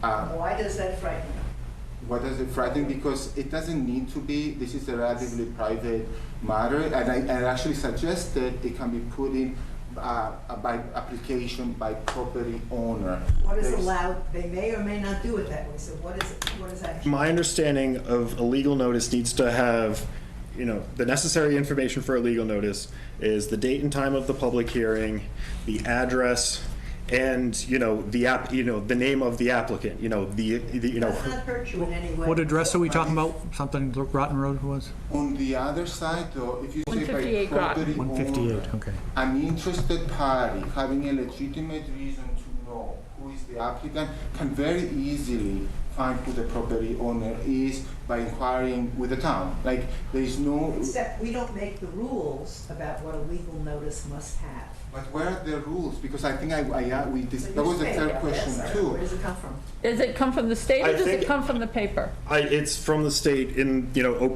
my understanding is under open meeting law, a public, there is necessary information for a public hearing, and, included into that is the 3 items, date and time and location, date, time, and location, the specific address, and You have harmed nothing to the public as a public interest matter. We to may have say- no control of But- it. but- But I Okay. also inquired about that as well, and I never got the rule.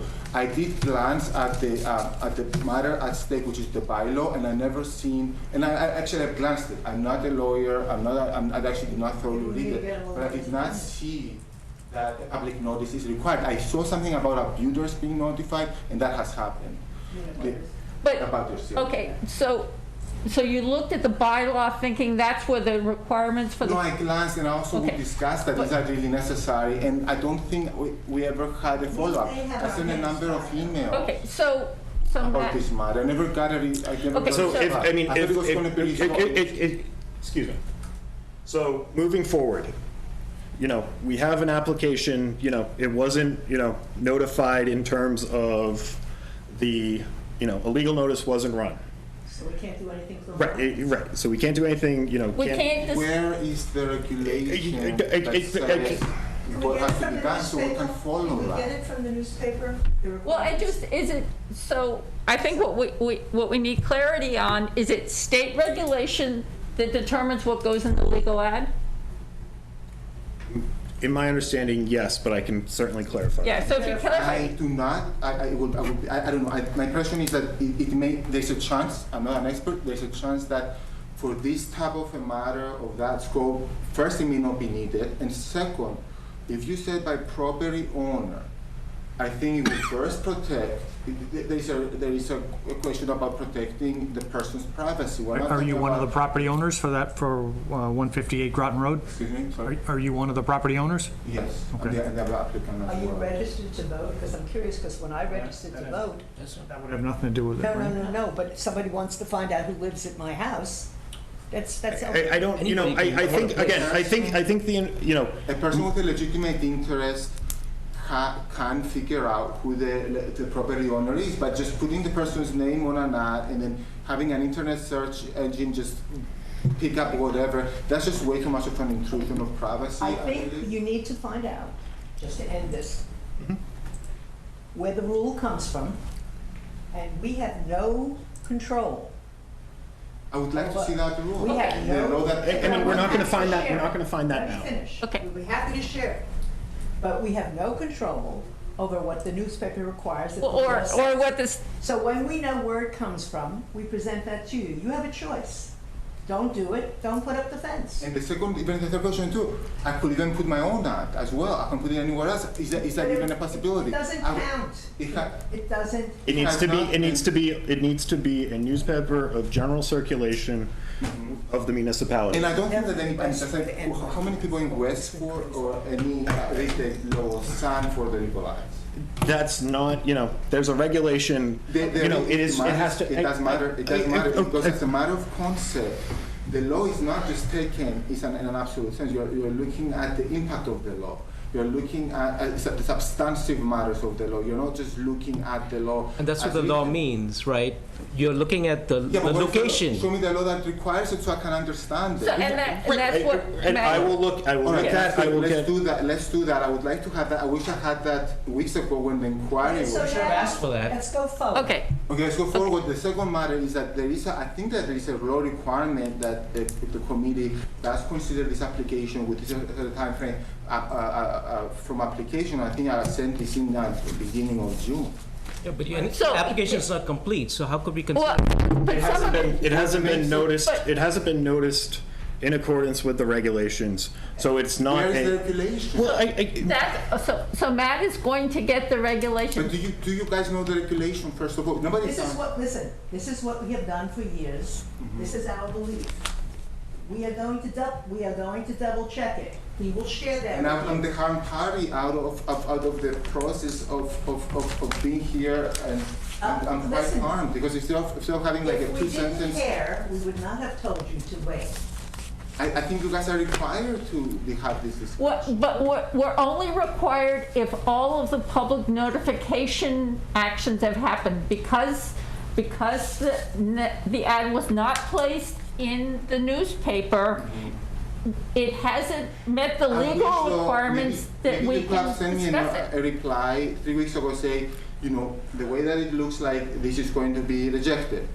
Or you might send it to me now. I mean, it would be after the fact. It would be after, Right, I having an will- opportunity We're to gonna show. get we're gonna get a legal opinion, and we're gonna tell you, and that's how we'll go. But I would, if the legal We can't give opinion, it to you until we have it. if the legal opinion says though that this wasn't really that much required, We'll or be happy to tell you that. or if it said, if the legal opinion, if your attorney said, if you guys put by property owner, it wouldn't have really made a problem, then why are we Because we considering don't this believe that's the application? case. We have been doing this for years. However, to end this But what if it discussion, does happen? to end this discussion, we will find out. Okay. We will let you know. What happens with the application?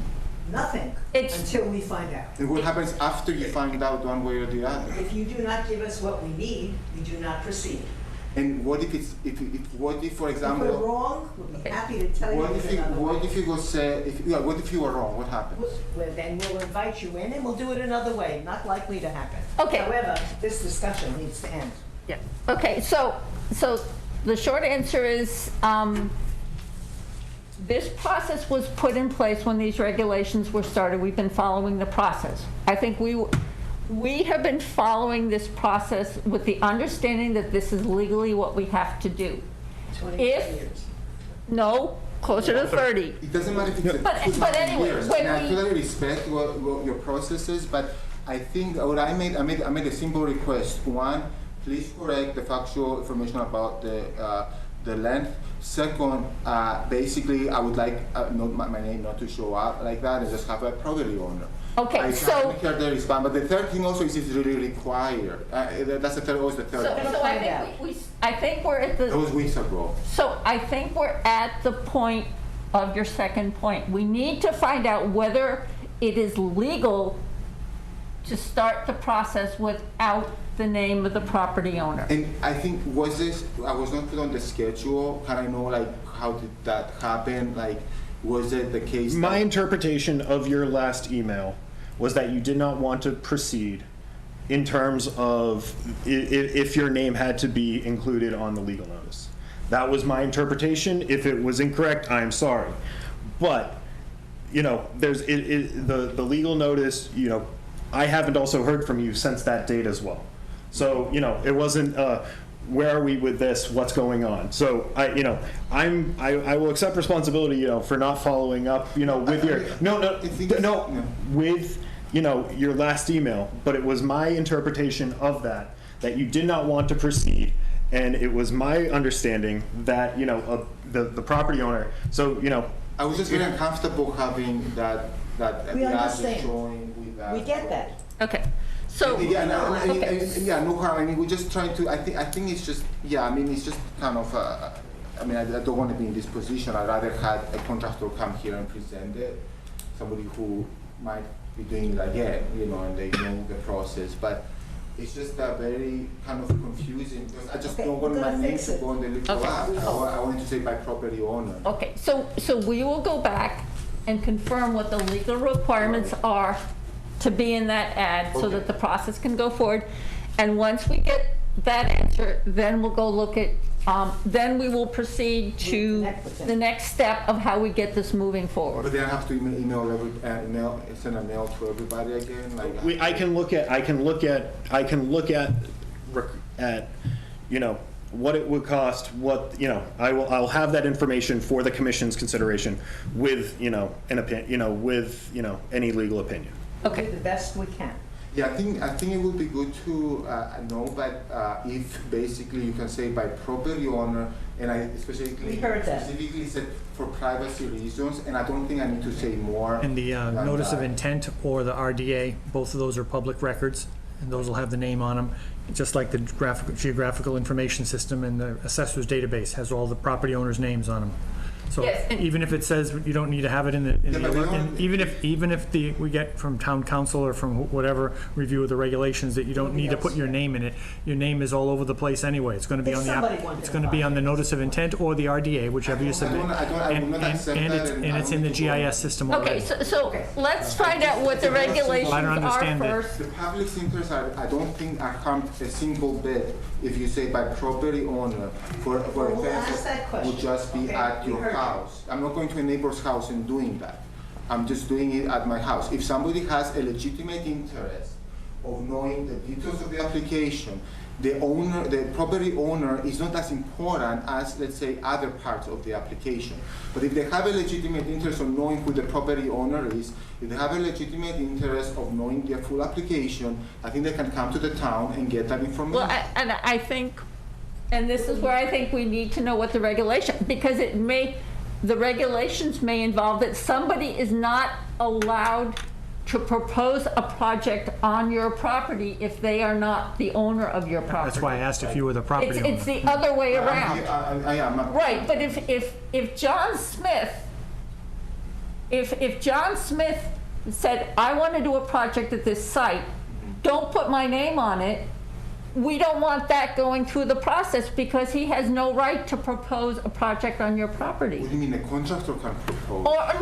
No, I'm just saying anybody other than you. Only you are allowed to propose, you or your designated lawyer or whatever are allowed to propose something on your property. I wish I had some gentleman like the lawyer who was here. I mean, I think that would have been the best.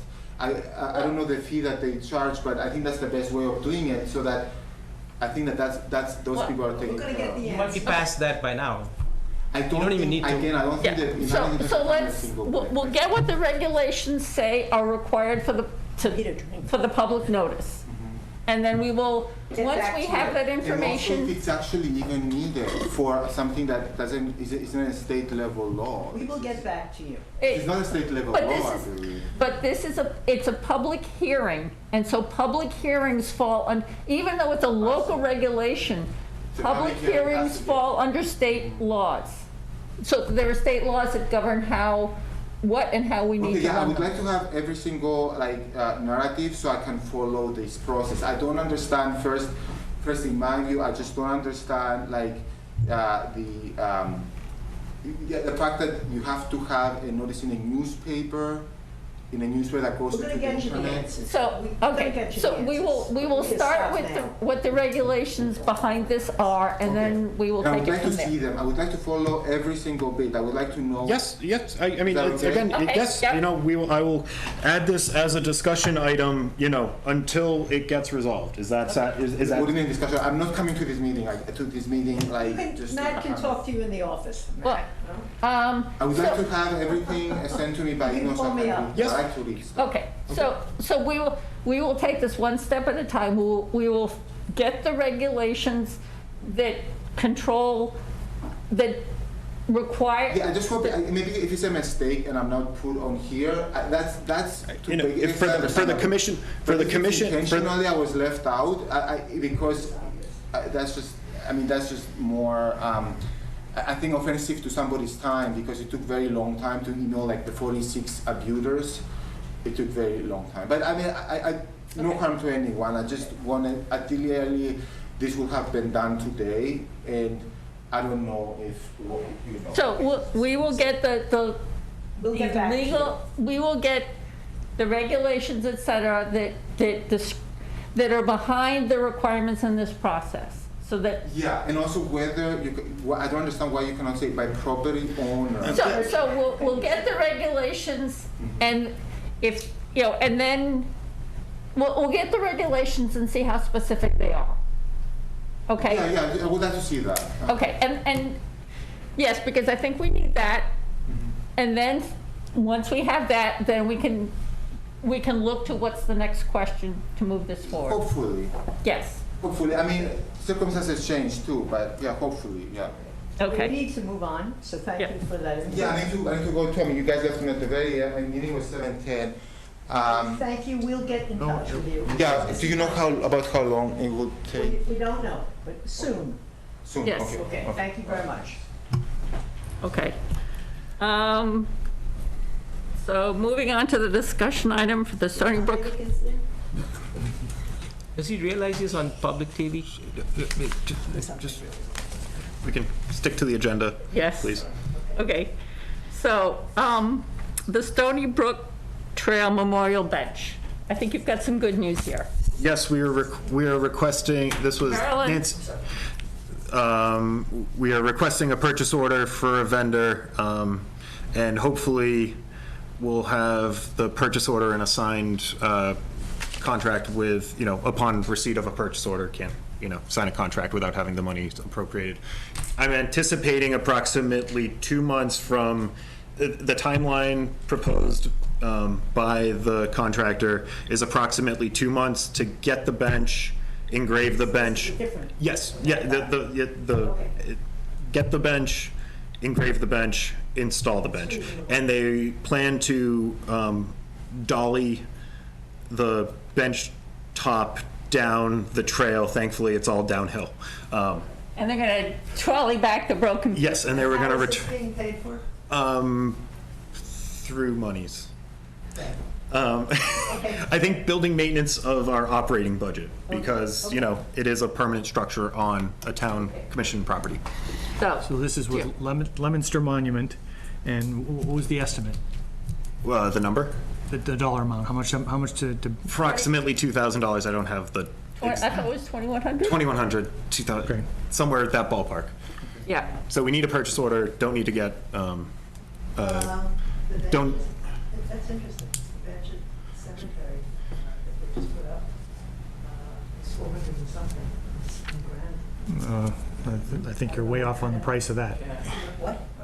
I bought a granite bench that we donated to Himes Foundation a couple of decades ago, and it was like $1,000 for a bench. I'll Time see ago. when I go there. There's a lot of work installing it and hauling the granite. No, I don't say no. Yes, yes, there I'm is. just telling you what they said to me at the Green Burial Plot, you know? Yeah, Because well, they asked I don't know how me big if I was this interested. granite plaque is, but a 6-foot granite bench. No, it's a bench. I'm gonna go and see. I'll let you know next time. Okay. All right. Okay. Okay, so roughly 2 months to do the work and the installation, the cost of about $2,100, and the town has a purchase order process underway yes. now. And is there any benefit to getting it done before the end of the fiscal year, So which is coming up by the end of the week? we can get, if you want to get into how the sausage is made, but if I have a purchase order, I can encumber funds from this year. In, Okay, You have till Good. Thursday to do that. yeah, I'm well aware. all right. It looks like I always say that. 'cause Again, I saw- I'm good. You got, you No, I got, saw correspondence today. you Yeah. guys are seeing how the sausage is made, so, Okay. Okay. and everybody at home too. Okay. So Edwards Conservation Area, restoration of disturbed area. Matt, I saw that. Millie? I have a suggestion on the letter. Yes. Right after where it says, "Dear homeowners," I think the big bold underlined all caps, we can eliminate that cease destroying vegetation and just leave it after reports from, and just start with your next paragraph is fine. After reports from concerned residents, I observed the cutting of native vegetation and disturbing of land for the creation of a bicycle, da-da-da-da-da. I think that's fine. Okay, so if that's, the commission wants to remove the bold and underlined, That would I, just be my suggestion. The vegetation is misspelled anyway. Oh, that too. Vegetation. Thanks. But whatever. Okay, Glad I didn't send it. okay, so we'll remove the, Just make it a the little bit. bolded intro. Yep, just make it a little bit gentler, I guess might be the word. Because we're writing this to the neighbors in the area. Some of whom may not be guilty. If you are, yeah, Several of them have nothing to do with this. that's true. Okay. So, yeah, that's true. Good point. Good point.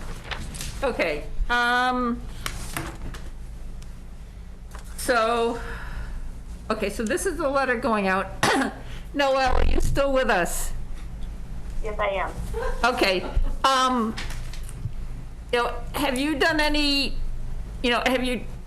conceptual plans, for example, looking at a GIS image of the parcel, thoughts about, identifying the areas where the cleanup needs to happen, identifying the areas where there would be plantings or other restoration activity, so some kind of a working plan that we can use as we, as this needs to go through whatever process it needs to go through for approval? Yes, mostly in the area that Matt circled in that GIS map.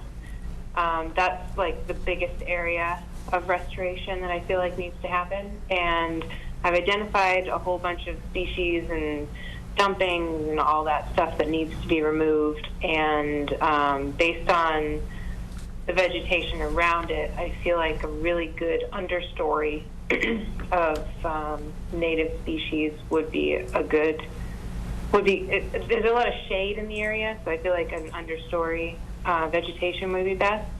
So that was my thought for that area. Okay, yeah, because if you can start to kind of work up a proposed plan that we can, that if for example,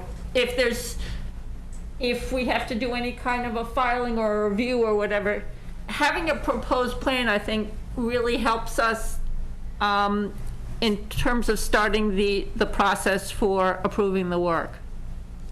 Absolutely. Okay. Is there any way that we could reach out to the highway department to help with removal and disposal of a lot of those, like those clippings and the Christmas trees? And I can certainly see. I know they're busy.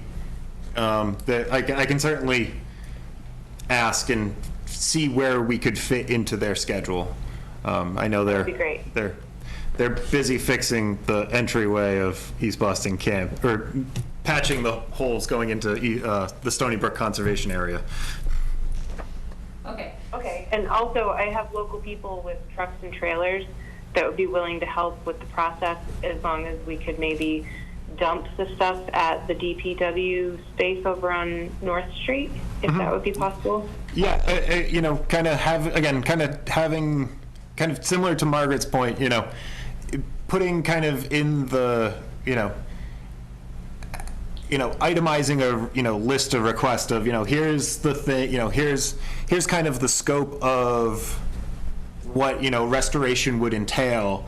And, we have, and who, identifying, potential parties to do the work, to be responsible for So coming up with a task list. Yes. I will make a spreadsheet. Okay.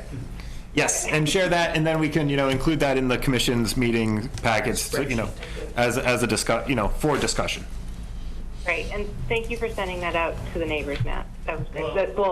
I will be sending it out after writing it up. Yeah, thank you. I appreciate that. Okay.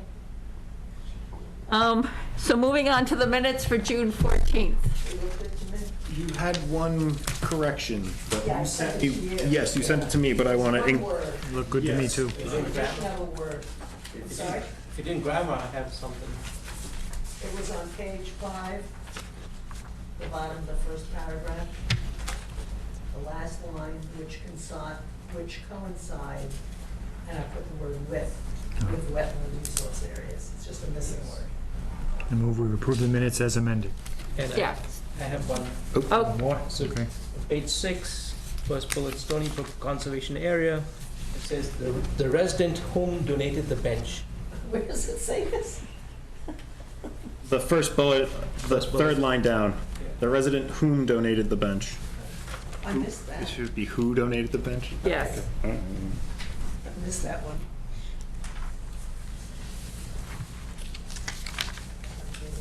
Okay, so can I have a motion to approve the minutes for June 14th, 2023 as amended? All those in favor, Marilyn? Yes. Noel? Yes. Ann? Yes. Noel? Yes. Jim? Yes. And Margaret, yes. Okay. Strategic Where's the next one? Okay, strategic discussion on commission reorganization and commissioner reappointment to other boards and Where does committees. this come from? So last year at this time, there was a lot of that because Peter was leaving. And so, I came off AgCom, I became the new chair. So this is a discussion that says, I think from my past experience and my recollections is we've only made changes to who's chair, vice chair, who's the liaison to different town boards when somebody leaves. Right. Do we want to continue with that process, or do we want to, Shake it up. Or just have it be, On an annual basis, we should Annual we should basis, review just- it and decide if we want to make changes or keep things just the way they are. right, and that was more, it was not, this was not intended I to. believe everything you weren't trying to do a coup? No, I think we've had a recent change, Yeah. and I certainly like people who've been on for a while, obviously. I'm only sitting here 23 years. Yeah, I'm okay with staying things the way I'm okay with keeping things the way they I are. am too. But also- I really would like to remain. But that would be a reasonable thing, is to review it on an annual basis and just. right, the last meeting of the fiscal year, again, that's Okay, Well, we that can sounds- ask if there are any. That sounds a reasonable time to do And it. actually, what might be helpful for that is chair and vice chair are kind of two pieces. But the other things too is, what are all the other commissions and boards to which we have or other organizations that we have a liaison? Is there a short list that says, It's a, CPC, because I've been on that. an agricultural commission, those, an ag, and, Yes, and, well, and there's a liaison to the agricultural position, which, yeah. okay, And those are the only two, it's not as lengthy as some of the other boards and committees, which, looking at meeting okay. minutes. So your work with the Thank God it the did. tree warden or what? I'm on the town forest committee, which is a separate position. Okay, so that's you doing your own But if thing. you want a representative to that committee, I'll be myself. Okay, so we have two liaisons. Right. I'm Okay. happy being where I am unless you don't want me there. No, we're delighted with you. Well, I'm delighted with you. I won't speak for other people. I'm currently vice chair. Noel, how is things working with you as liaison to the AgCom? Well, their meetings have changed from Tuesday evening to Monday evening, and I have a conflict Monday evenings. That's my pickup drop-off time with Lena every other week.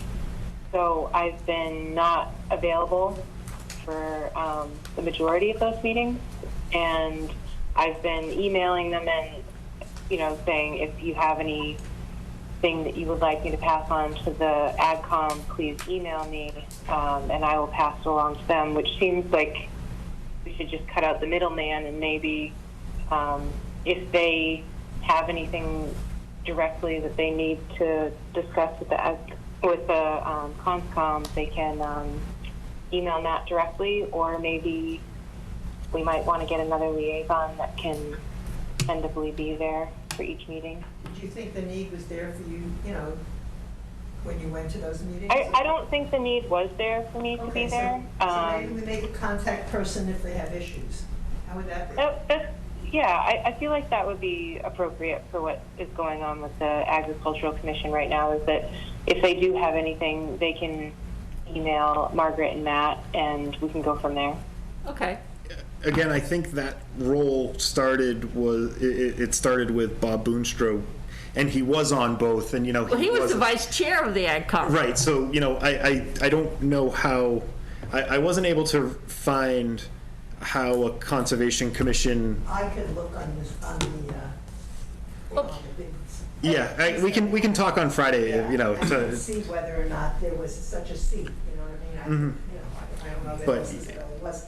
There are many times, though, they've had to come before us, and it's been advantageous if you have someone they can get information from. But if the timing is all wrong, then let's not make it so awkward. Let's do what is suggested by Noel, Yeah. and let them connect with us. Noel, can you, I don't know if you've already talked to Mark O'Lalor about that, what we're just discussing now, but can you frame it up in an email to Mark, Matt, and myself in terms of how to maybe streamline the communication a little bit as you've, as we've been discussing? Absolutely, yes. Yeah, so that becomes. I also, go ahead.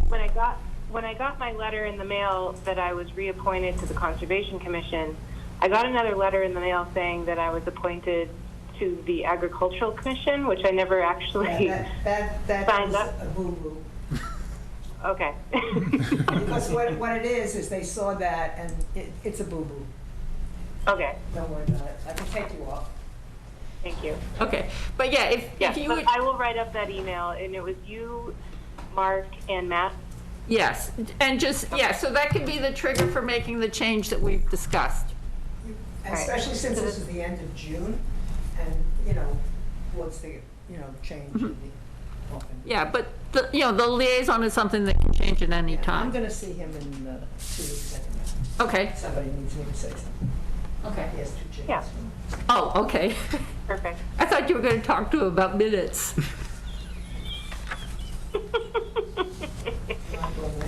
Okay, No comment. okay. So yeah, so we'll just, on an annual basis, it's are we good, or do we want to make any changes? Okay. Site visits to record.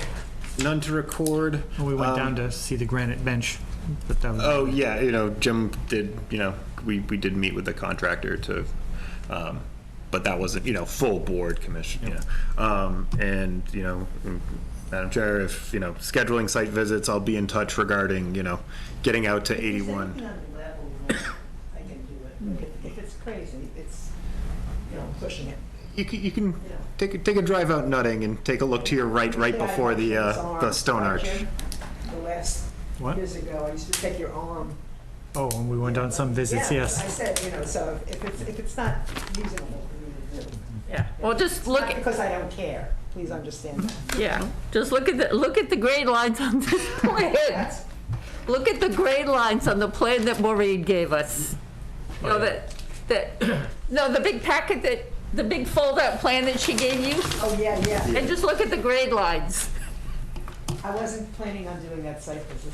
Okay, but you'll be in touch? I'll be coordinating with the town planner and the planning board, again, try to make it efficient and get try to find the best time for the most people. Okay. So I think we've made it to the end of the agenda. Can I have a motion to adjourn? So moved. All those in favor, Marilyn? Yes. Noel? Yes. Ann? Yeah. Noel? Yes. Jim? Yes. And Margaret, yes. So we are adjourned.